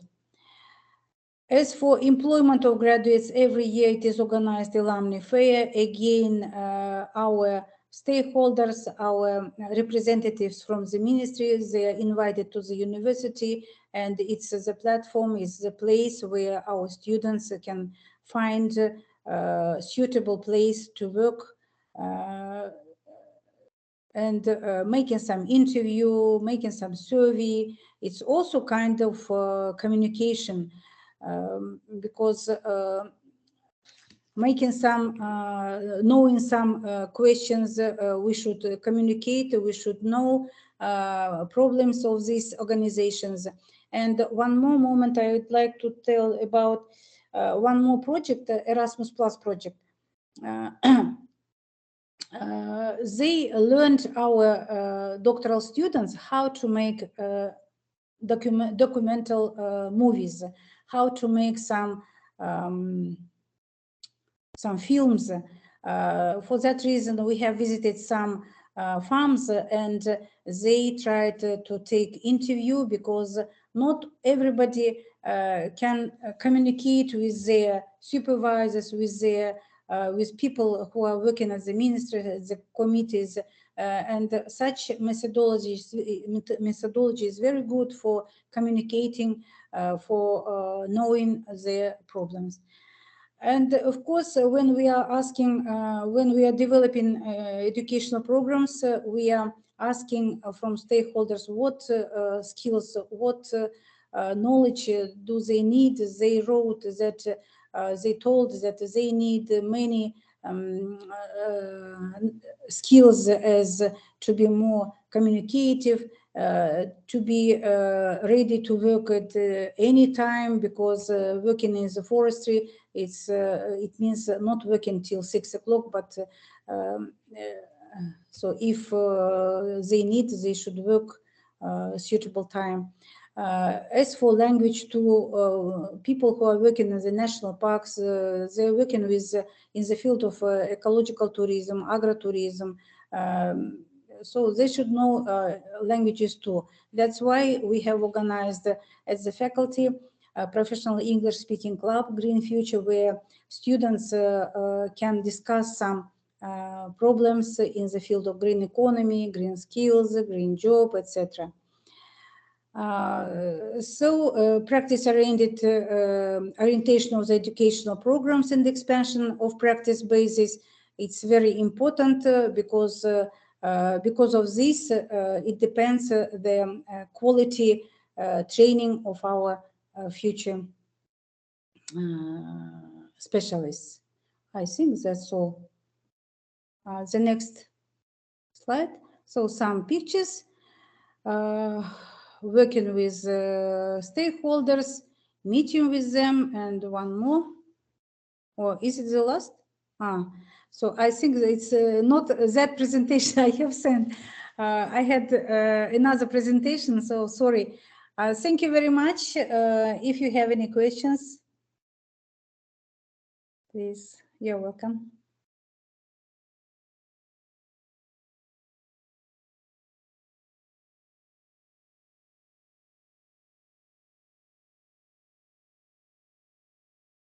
Ferenc? Ferenc is just smiling, but not raising a hand. But here we have a question. Please, Professor, will you please proceed to step forward to the microphone? Thank you. Thank you for your presentation. It was interesting for me to hear that you plan to establish a Master of Aesthetics Forestry. If I read correctly, so it sounds pretty interesting. What are the contents of such a master program? Thank you. What program? What program? Aesthetic forest. So it means forest and parks. Forest and parks. Лесопарковое хозяйство. So maybe translation not right, but it's forest and parks. Лесопарковое хозяйство. So it's one more problem is when professors are coming from different countries, I try to ask what is the meaning of this or that word, because terminology in the forestry is very wide, and somebody translates in such way, somebody another way. So we have translated in such way. Maybe it's not right, but it means forest and parks. Okay, thank you. You're welcome. Questions, please? Okay, thank you very much. Thank you that you joined us from so far and took the time even by having plenty of lectures today. Yes. Happy that in the end it succeeded with the presentation. Thank you very much. Thank you. Thank you very much. Okay, and now we are really delighted to welcome students from the University of Dresden among our guests. As university lecturers, we should never forget that the main aim why we are here are our students. And I mean, we do communicate and do talk about communication, but all this communication has the aim to serve our students. And we are really happy that some of them took the courage and stepped forward and now are taking part in this conference. Thank you very much for that. Professor Weber, I would like to ask you to just say some introductional words about your students. Thank you. So, it is not always the case that we are so lucky with the annual SILVA Network Conference that students are with us. So, in previous times, it was more often the case, but students dropped a little bit out during recent years, and I'm very happy that I could convince one of our promising students to come here to show what they are thinking about forest education and communication. And all of them are engaged in our student groups at our university. We have several groups. We have not many students being active in these groups, and those are partly active in more groups than one. So I introduce to you the four of them, starting with Anne Austen, and then continuing with Jakob Riedel, then Jesper, and then Konstantina. So at least I mentioned, I kept the first names in mind. So I'm very glad that they can show you now what they are thinking about forest education and communication. Please go ahead. Okay, thank you. And just to name the presenters: Konstantina Fotiadi, Anne Austin, Jesper Horst, Jakob Riedel, and the title is Do Good and Talk About It. But how? Communication as Teaching Term and Value at the Faculty of Forestry in Tarant, Germany.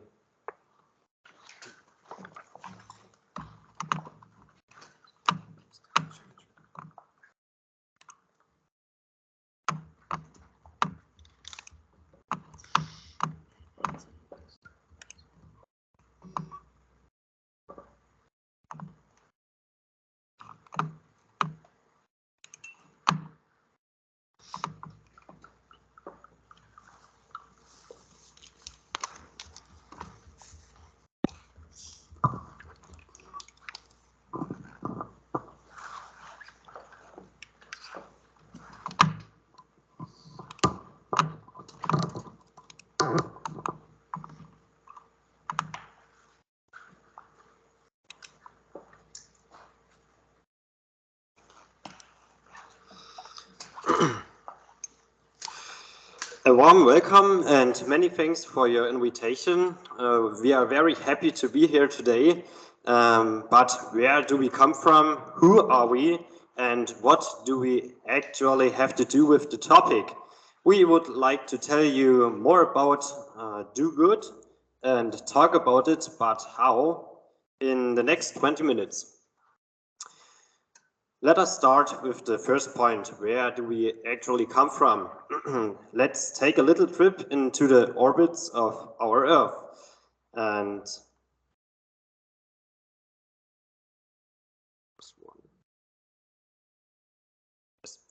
It leads us first to Europe, or rather to Germany, to the federal state of Saxony, and there to the state capital of Dresden. But stop, not quite to Dresden, because next to Dresden, in the deep forest, lies the small but beautiful town of Tharandt.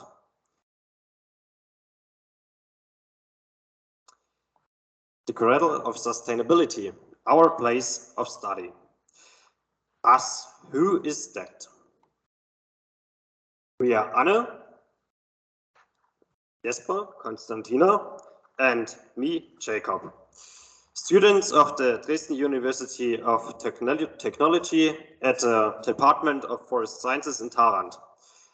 Anne is currently in her 6th master semester and is about to finish her master thesis.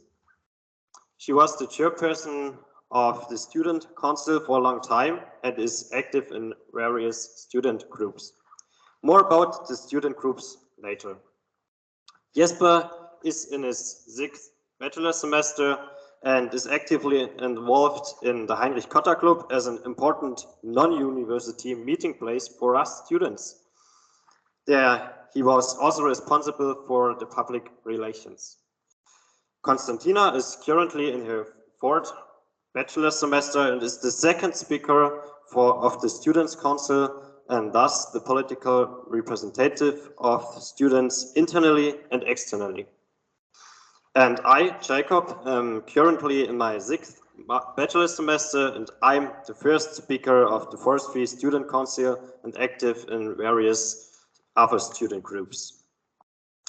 We will hear more about these groups from Konstantina and Jesper after Anne has talked about the point of the university teaching modules on communication.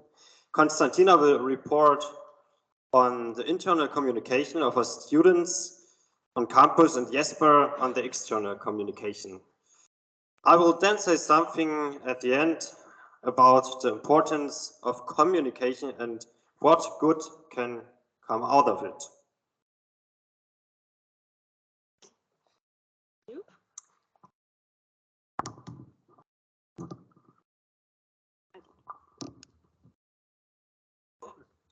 Yeah, okay.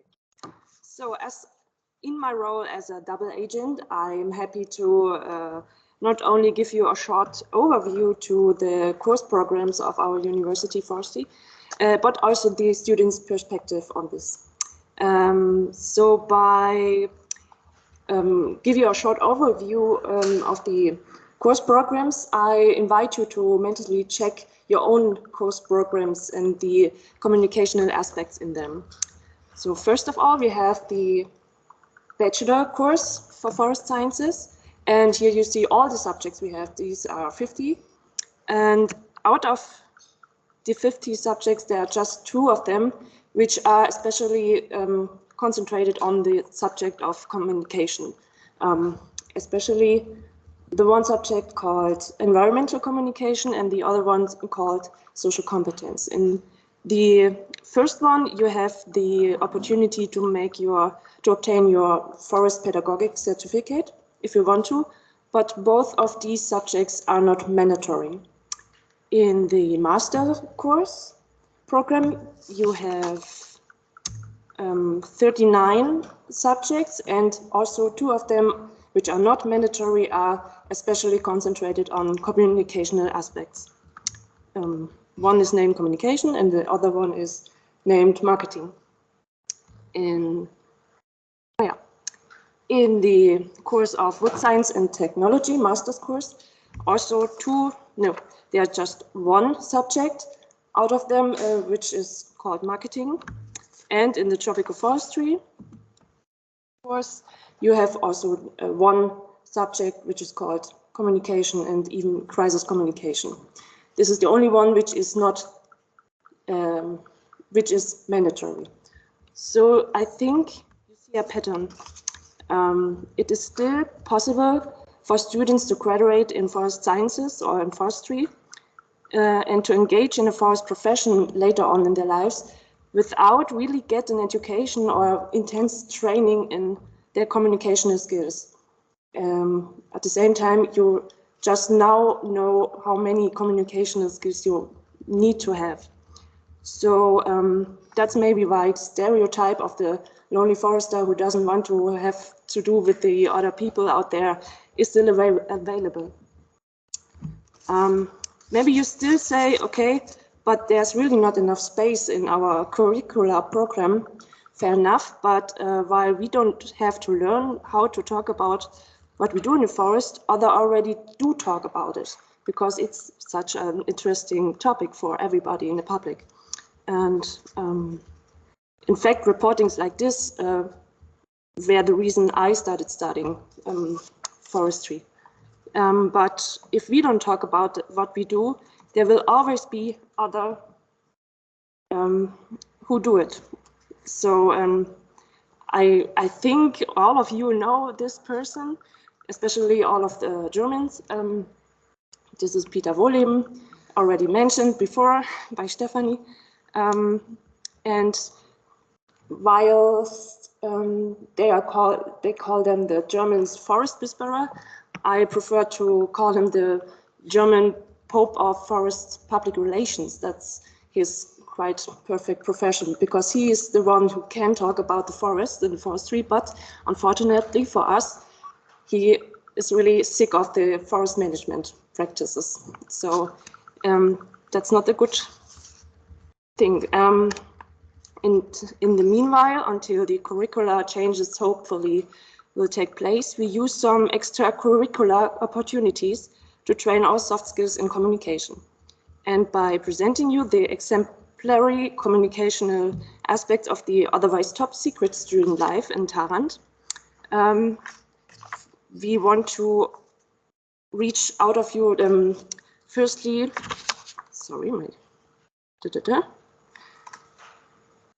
firstly, to overcome the intergenerational gap, of course, and raise some awareness to our youth engagements and youth activities. And secondly, we want you as well, as the university staff, to get a better insight and better understanding of how the extracurricular opportunities can enhance the students' abilities in communication, soft skills, so that you may support your youth activities at your university as well, maybe even in a financial way.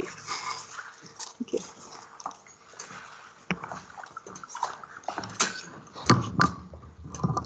All right, thank you.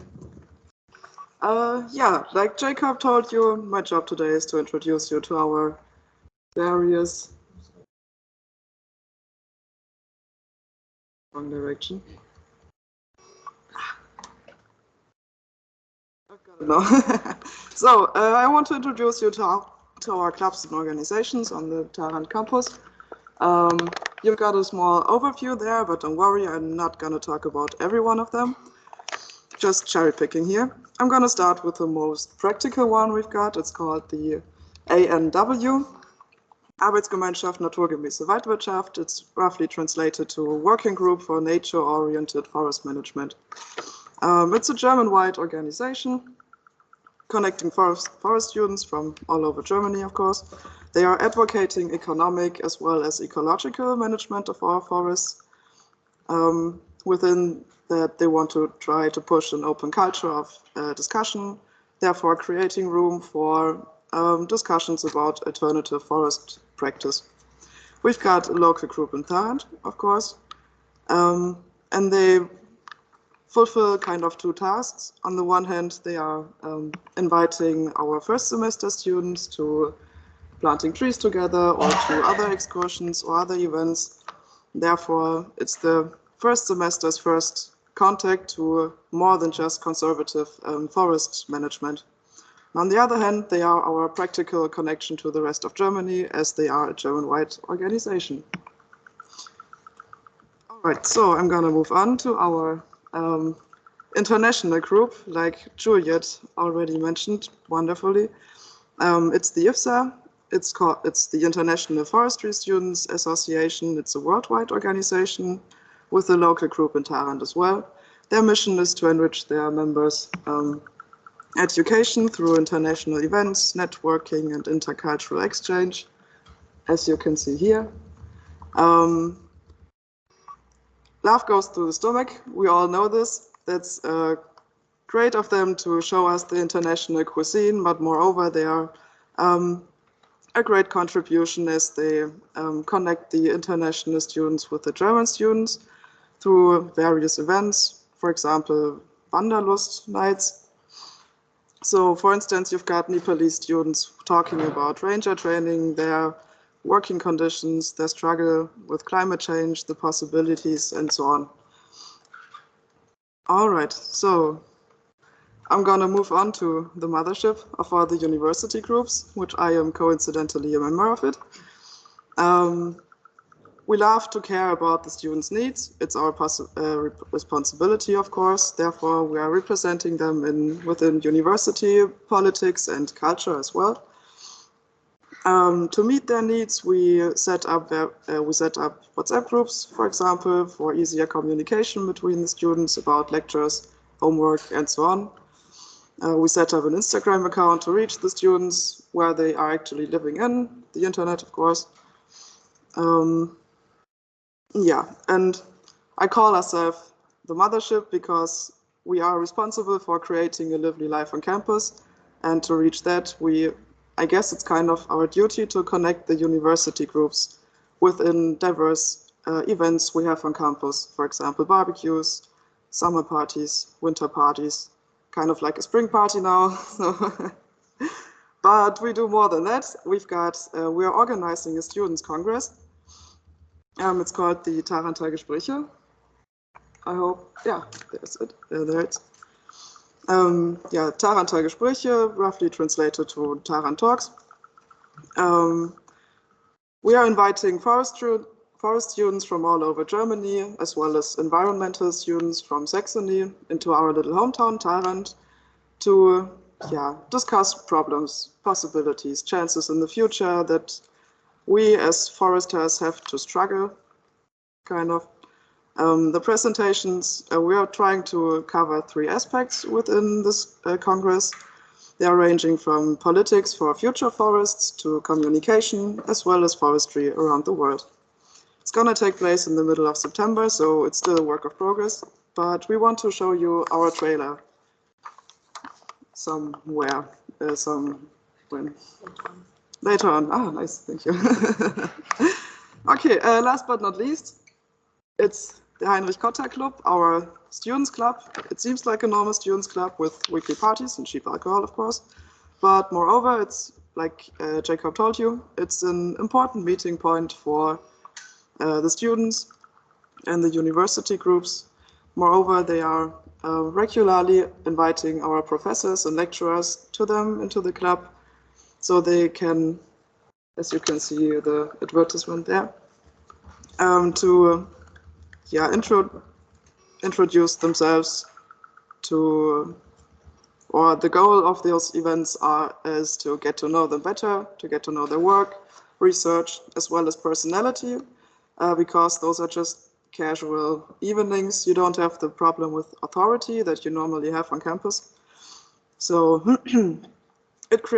we feel it creates a more friendly atmosphere on campus because the students are more eager to actually discuss the problems they have with the professor or with the lecturers, rather than being too afraid to get into conversation at the first place. Yeah, but Jesper is going to talk a little bit more about the Heinrich Cotta Club, I heard. So let's move on there. Thank you.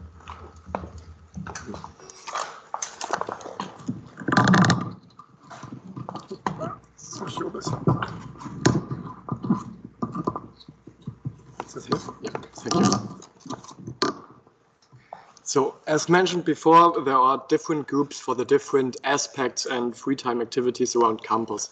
And one of them, the Heinrich Cotta Club, named after the founder of the chair of study, is the main meeting point between students and even non-students. And it is a perfect possibility for even first years to gather information about which modules to choose and upcoming exams. The Cotta Club, in contrast to the Student Council, focuses mainly on entertainment purposes and entertaining friendships with different student clubs around Germany. and some even on a European scale. For the last 5 years, the Cotta Club has sent a delegation to the so-called Interfop. It's an international conference with, I think, 12 to 15 different countries, where it's a chance for students to gather around and exchange experiences about studying in the field. So it's forestry students, but also wood technology students. And it is being held in a different country each year. Last year it was in Bavaria in Germany, and this year it is being held in Poznań, Poland this summer. Besides social media, we value a hands-on approach, for example, at university or job fairs, where potential new students can ask the odd questions they would not dare to ask a professor during lectures. As Konstantina has shown you before, there are 5 different groups representing the different aspects of student life in Tarant. And of course, their reach goes way beyond the campus. Their combined social media following of about 3,900 might seem small, but in comparison with the approximately 900 students in Tarant, the perspective changes. And Tarant is on the threshold of becoming the forestry branch in Germany with the widest social media coverage, ever so slightly surpassing Eberswalde and Göttingen if you take all social media into account. And to show our social media reach and to inform our fellow students in Tarant about the SILVA conference, as some of you might have noticed, we did a quick Instagram short yesterday, and within the last 24 hours, we were able to generate roughly 600 views or likes. And yeah, I've taken the liberty of analyzing those 3,900 followers, and across the 5 accounts are multiple high-ranking companies within the German economy and German forestry. For example, the German Forestry Economic Council and several state forestries are currently following our student council. So it becomes clear that these institutions have increasing interest to young graduates even doing their studies. Due to the separate accounts of each of these groups, there remains a clear border between the informational and the entertainment post. The Student Council, for example, has had a huge impact on recruiting new students since launching its Instagram page back in 2020. And this is mainly due to its subtle nature of not directly approaching people to start studying forestry, but just to inform about forestry and student life in Tarant. Lastly, I'd like to talk about the chair of tropical and international forestry, where I happen to be working, located in Tarant, which has been able to attract students from each corner of the world continuously for the last decades. And not only because I work there, but I think it's a perfect example of how to utilize communication well. The key phrase here is target group orientated communication with multipliers. And the chair even has its own employees whose main focus it is to communicate with, between the alumni, the chair, and to organize communication events. Currently, there are 3 different pathways. First, of course, social media, including LinkedIn and an own blog, and I highly recommend that you check that out. And it's the perfect opportunity to share the content with one another without being directly approached. The second one is an official mailing list from the IUFO, the International Union of Forest Research Organization, where our tropical chair aims to release at least 2 newsletters or so-called calls for application per year in order to reach the maximum amount of qualified personnel who has already a background in tropical forestry. And lastly, there's a private mailing campaign where they reach out to former alumni in order for them to approach possible candidates directly. And this last path has the highest potential to be further increased. There are actually plans for an alumni meetup in countries who have had a high representation in the years prior. For example, this year's trip will be to Uganda, and next year's trip will most likely be to Argentina. So there are two main target groups targeted through the 3 different pathways. Firstly, the academic networks like the IUFRO, and secondly, the former alumni working around the globe.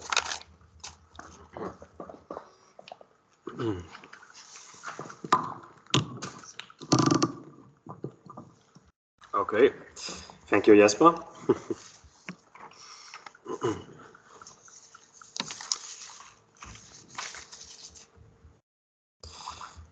Yeah, communication with the outside world does not only benefit the interlocutor in terms of information, there is also a great gain and experience for students.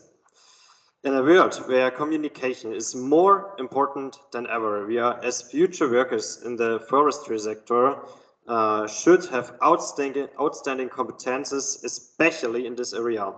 So it is the responsibility of our professors to implement more communication aspects and the opportunity to train our communication skills. Communication as a component of teaching is an extremely important building block of our forestry studies, but it can still be expanded. The communication among us students alone helps us as a collective to complete our daily study routine as well as possible to support each other. But it also provides the important social program of the degree course with parties, excursions into the forest, exciting lectures and conferences, and much more. Ultimately, communication is the key element for social coexistence on our campus, because without the form of communication, the following points would not work. Studying can be the best time of your life in 2 ways. Firstly, it provides us with the education we need for a rapidly changing environment in order to further develop Europe as a business location and secure our prosperity. Secondly, it is one of the most formative periods of our lives and gives us the opportunity to test ourselves, to develop, to look beyond the horizon and make friends for life. Because forestry is not about trees, it is about people. And what good can come out of this can be seen in one of the most recent projects on the Tarrant campus.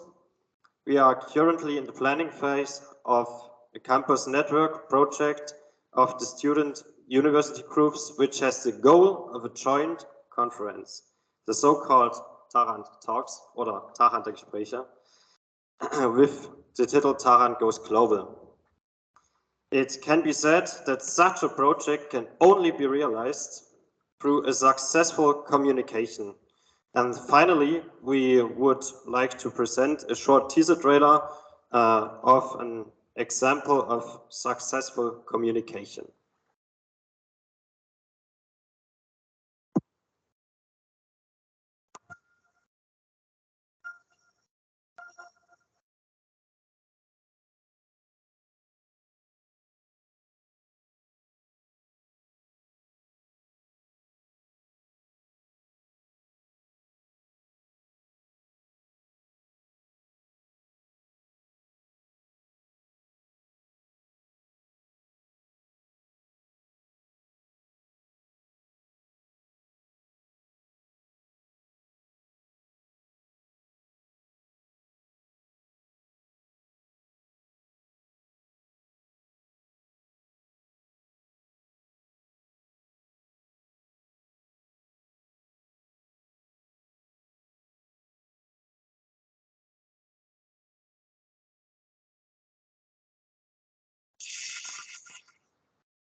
Thank you for your attention. Yeah. And we look forward to your questions. Thank you. Thank you very much. It was a nice presentation.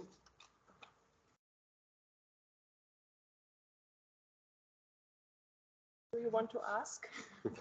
Feel free. More opportunities. Yeah. Thank you so much for the presentation. I really enjoyed it because it's actually the first presentation that is touching on how we can, address the issue of the lack of communication in the forestry curricula. So I'm really happy about this because I was already thinking that the conference will end before we address this issue. And I really appreciate the fact that you highlighted extracurricular activities is one of the ways that we can approach this issue.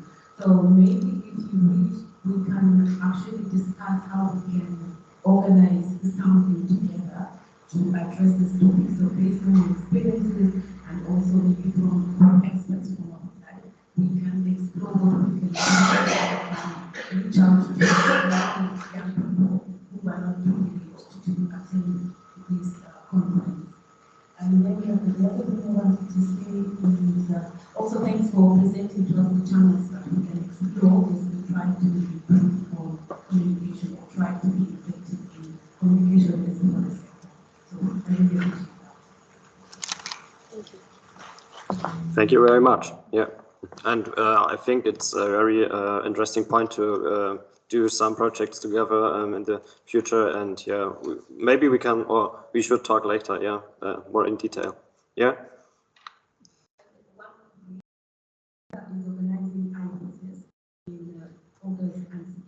Yeah.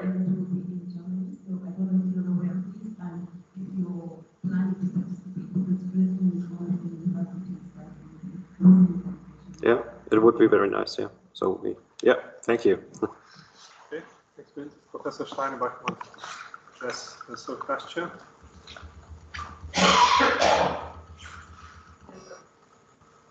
Thank you very much for this really interesting impression, and I see you have a very interesting appropriateness on your campus.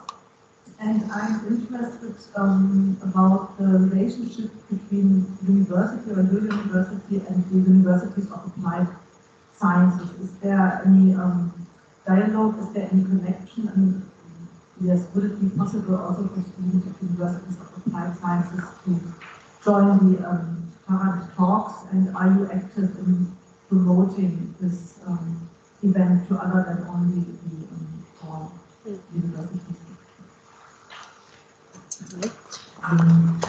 First question, yes, of course, they are also invited. And secondly, the social media campaign and the public relation for this Congress will be out soon, I guess? Yes. Yes. So, and social media is an open space, so every applied science student can see it. So it's not just for forestry students.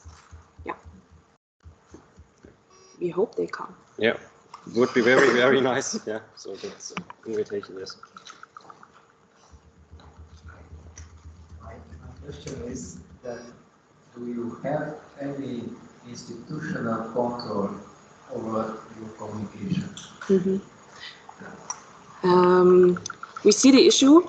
Actually, the Instagram channel and Facebook channel and so on just rose up out of the Students' Council. And by me back in 2020, and it soon became an issue, the question how to control the communication, because there is potential to miscommunicate something or to make some bad decisions in the communication, but we are in quite a good dialogue and contact with our Dr. Bonn is the, what's the English word? Chief of our faculty?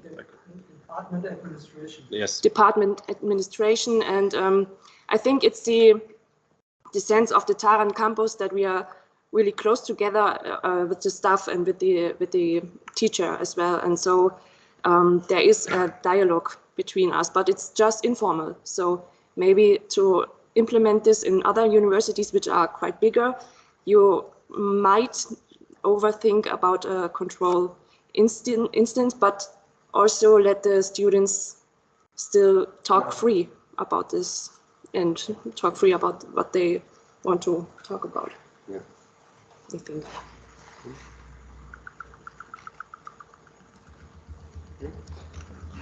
May I ask you a question? I'm interested in the social media appearances in other universities. Do you know about your social media appearance in the universities, in the forestry, and so on? I see some yes. I see. Still new as at our university. Our rector reported that they might have overruled even Harvard University with, I think, with Instagram appearances. There should have been some short movies which reached several millions of views. But really do need young people like you who are skilled with it. I myself, I'm a dinosaur in this context. You might not even know the former social media, EVIV, but Facebook is, for example, for my daughter, that's already history.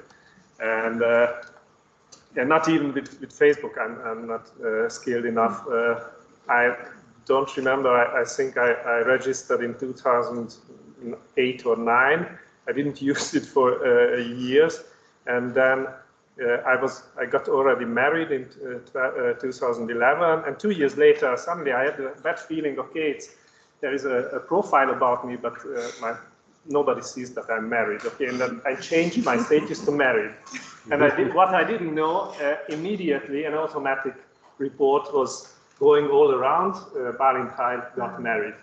2 years after my marriage, so that was when the egg opened, and I fell immediately from the nest. As a dinosaur, I didn't have the wings, and that was the end of my social media period. So what I try to emphasize, we use the help of the students.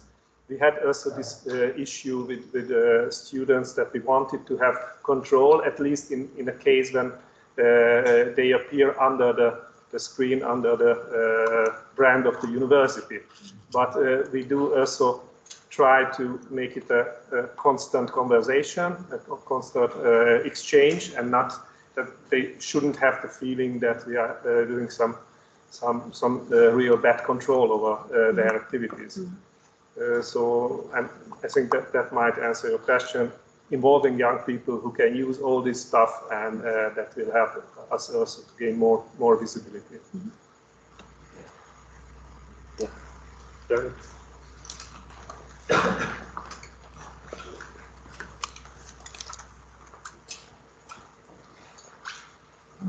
Thank you for this presentation.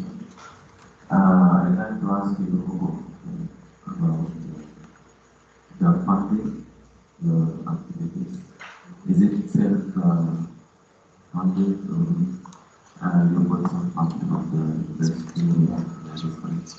The other question is, what is your plan after graduation? Is it this program will be continued, or? Sorry, can you repeat the second question? Yeah, I mean the activities and your programs, it will remain continue after graduation, or just during the university time? Absolutely. And when it comes to financing the excursion, I can only speak for the club. We finance this ourselves, and we have lots of former members who generously donate money so that we can experience different excursions for very little money. So it's a donation system. So we don't have a wait each month. It's completely free, and if we want to go to an excursion, we ask the former members, and they generously provide. Okay. Okay. Would you? Yeah, it's like a two-parter, the answer. The Students' Council is an official organization from the university, Every student has to pay a certain amount of money to study, of course, and a little tiny amount of this money goes to the Students' Council, and out of that money we can finance the diverse parties we're going to make, the barbecue and so on.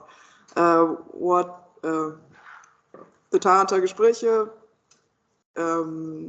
won't be financed by the students' money.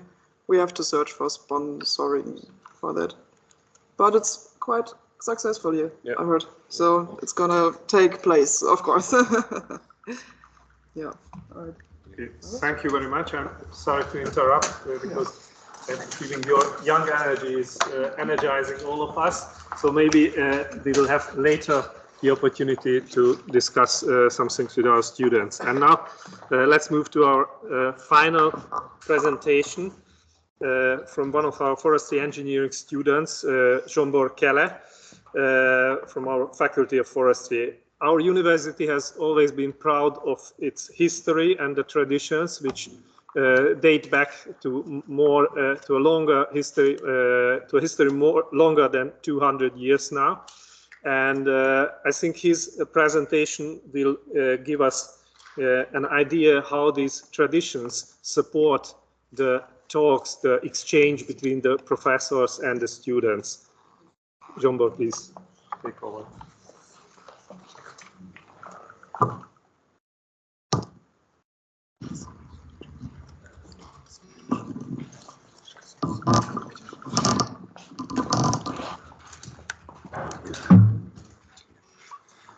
Dear ladies and gentlemen, in my short presentation, I will present the state of relations between the teaching staff and the students in our faculty and the possibilities for the improvement. My main points are first the relations, which comes from three parts: the traditions of our university, the education, and the last one is the researches. The second point is the communications, and there will be three parts in it too.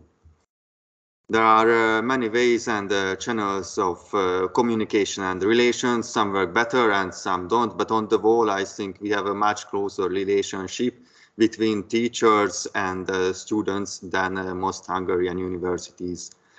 I believe that the closer the relationship between older and younger people, the better the possibility of any kind of teaching and education. It's a general statement that the deeper the relationship between two persons, the greater the transfer of knowledge that can take place. I and a lot of others feel that when we better know somebody's personality, we accept better his or her point of view, so we can learn faster his or her subject.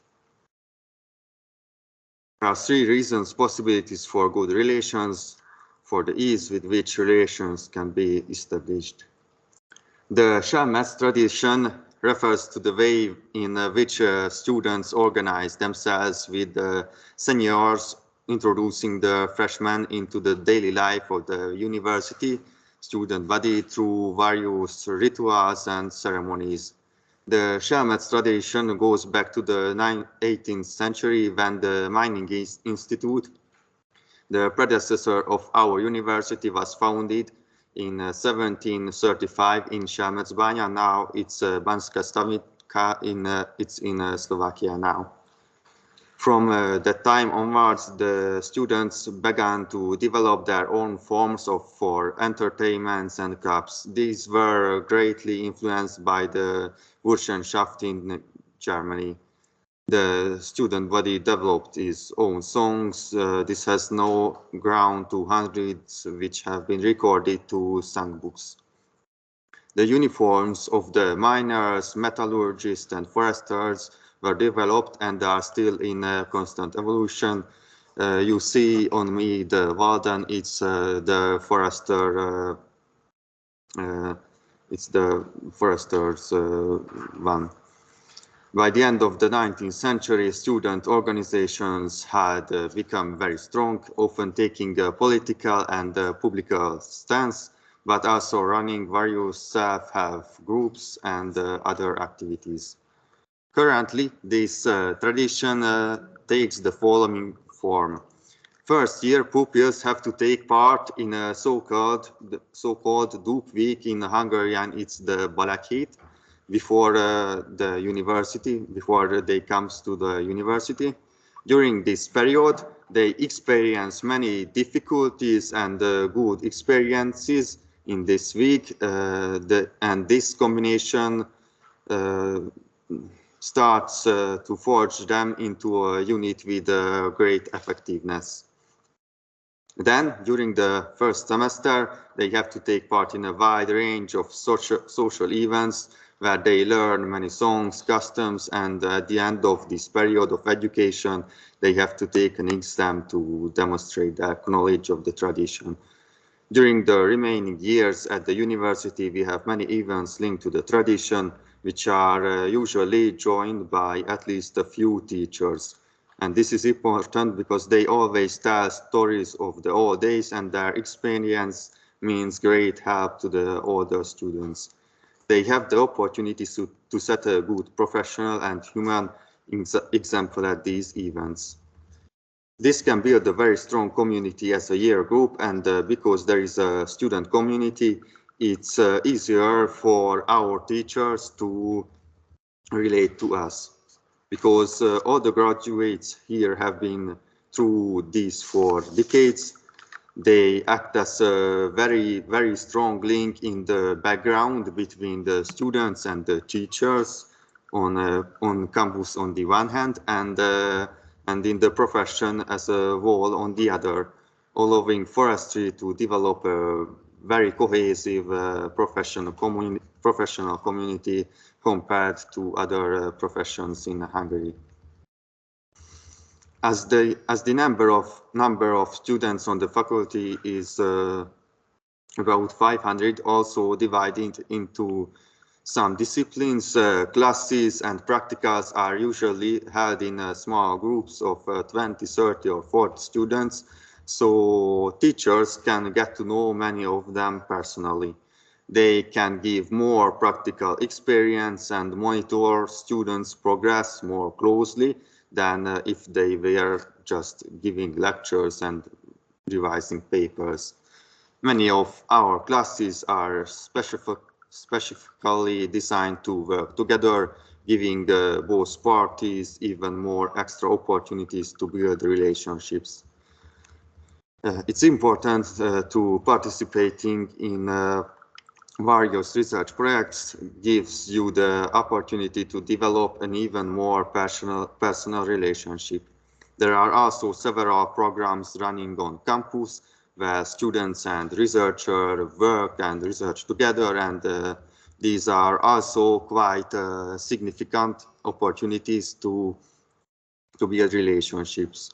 These programs are excellent for turning students towards science and research.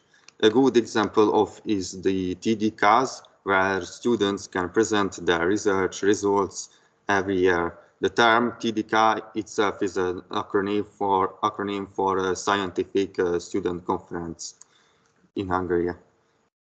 The teacher also actively help in the preparation of these research projects, so the student can learn many methods that he or she doesn't have the opportunity to learn in class. Unfortunately, there are relatively few people who do TDCA. At faculty level, there are a maximum 20 or 30 per year. These are always a good experience and develop companionship between teachers and students.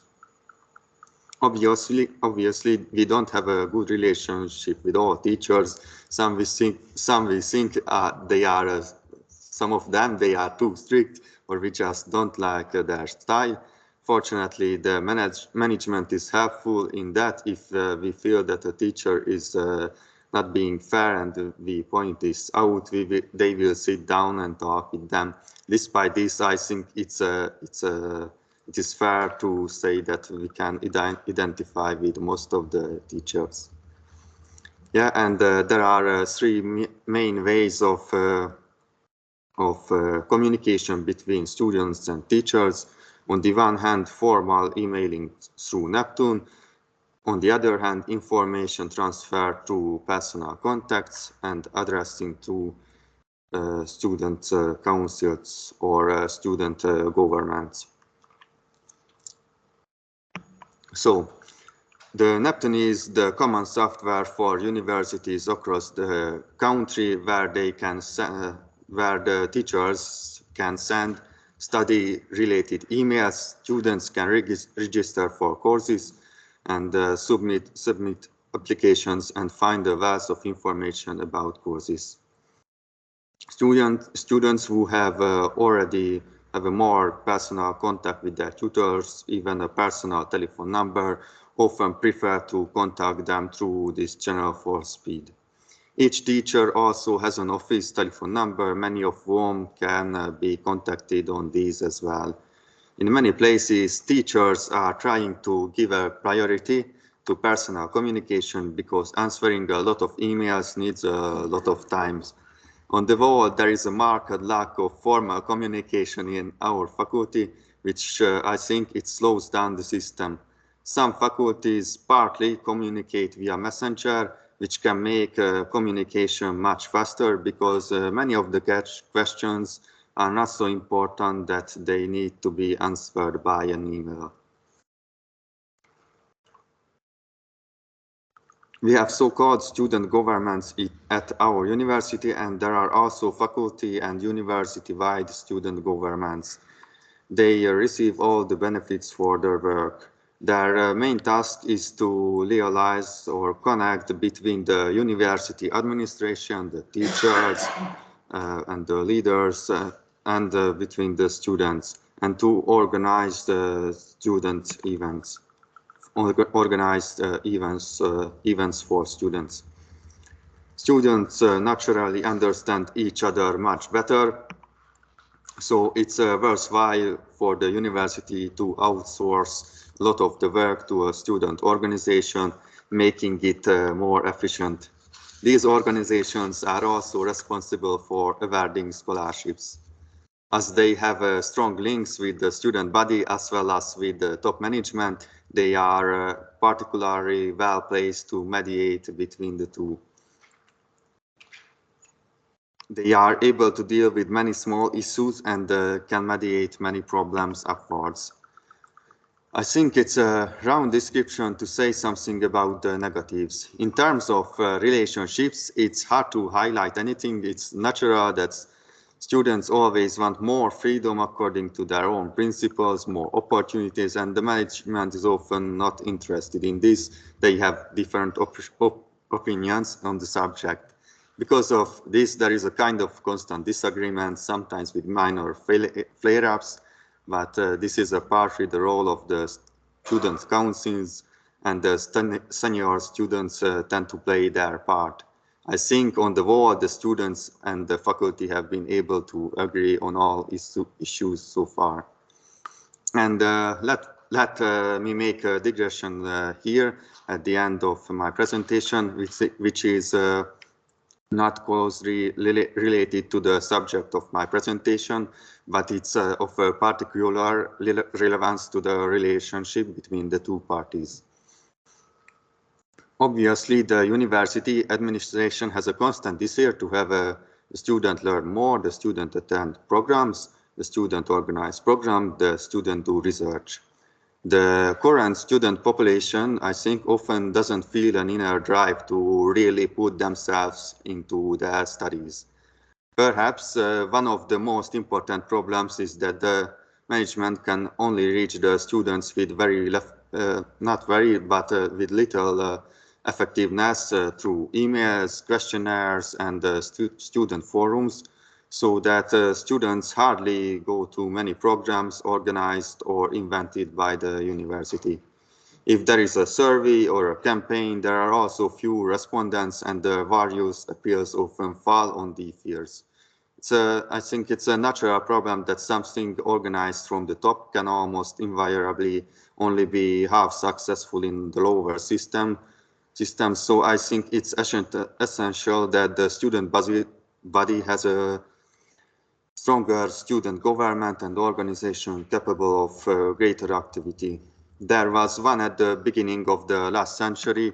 It was called the Yao Circle, and it would be good to create an organization capable of doing something similar now. Obviously, this has its difficulties. The spirit of the times is completely different today than it was in the past, which is not conducive to the creation of such organizations, and it's difficult to take such an organization from the level of a plan to a reality. In any case, this or a similar step should have been taken by the students a long time ago, and I believe that this will be a major task for the student body in the coming years if we want to follow the changes the world and we want to take a place in the world, and if we want to achieve anything significant. And you can ask me why is it important, why I talked a lot about the student communities. As I see from a student viewpoint, we can develop our communication skills in our way, and sometimes it works better than any university programs. It's when we make a bigger program, we can improve our communication skills very good. And thank you for your attention, and I look forward to your questions.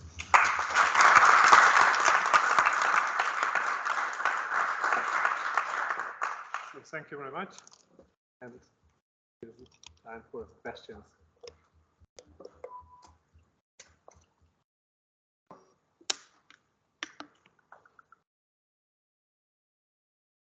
Really enjoyed the presentation. I think each word was true, and we are really always trying to find the connection to the students. Basically, it's also an aim of our leaders, of our rector, and even of that of the Ministry of Agriculture. Our state secretary has, for example, initiated this, tried to initiate this process. We have heard about this youth circle, which should be renewed. He did promise, for example, a constant financing via the state-owned forest companies. They would make a fund for it, and then all these activities would have a solid background. So basically, what we want from the students is a constant activity and a constant awareness, and they have to make this first step to formulate this youth circle in the form how they want it. We see that there are different students' organizations, so traditional ones. We would like to merge them in, or not to merge them. They could remain separate bodies, but we would like to make them cooperate in this youth circle. Then I think this would ease the possibility for us or for the forestry companies to finance it. So, but we are really happy that we could hear about this youth circle again. Yeah. There are some persons like me who started to work with student communities, and I think we work with it a lot, and we will work with it a lot.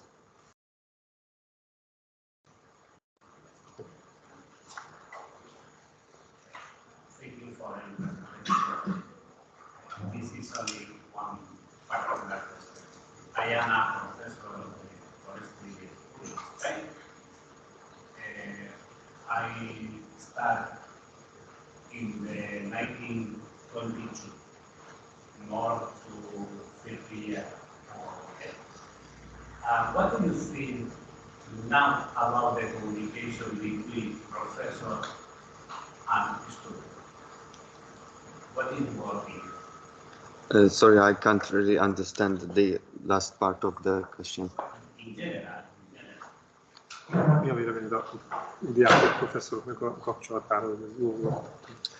Yeah, I think the professors who works with us in researches. We have a good connection.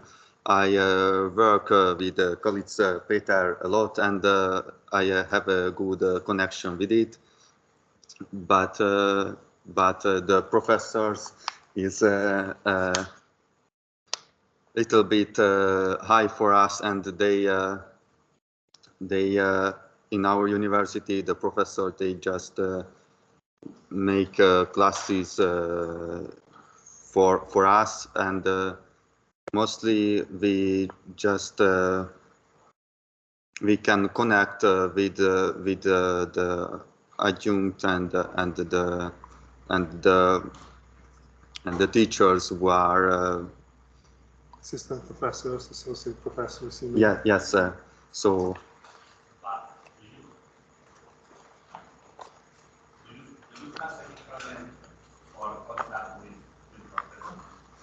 We haven't got really big problems. But I think that now the communication between the student and student professor is very, very different than the past.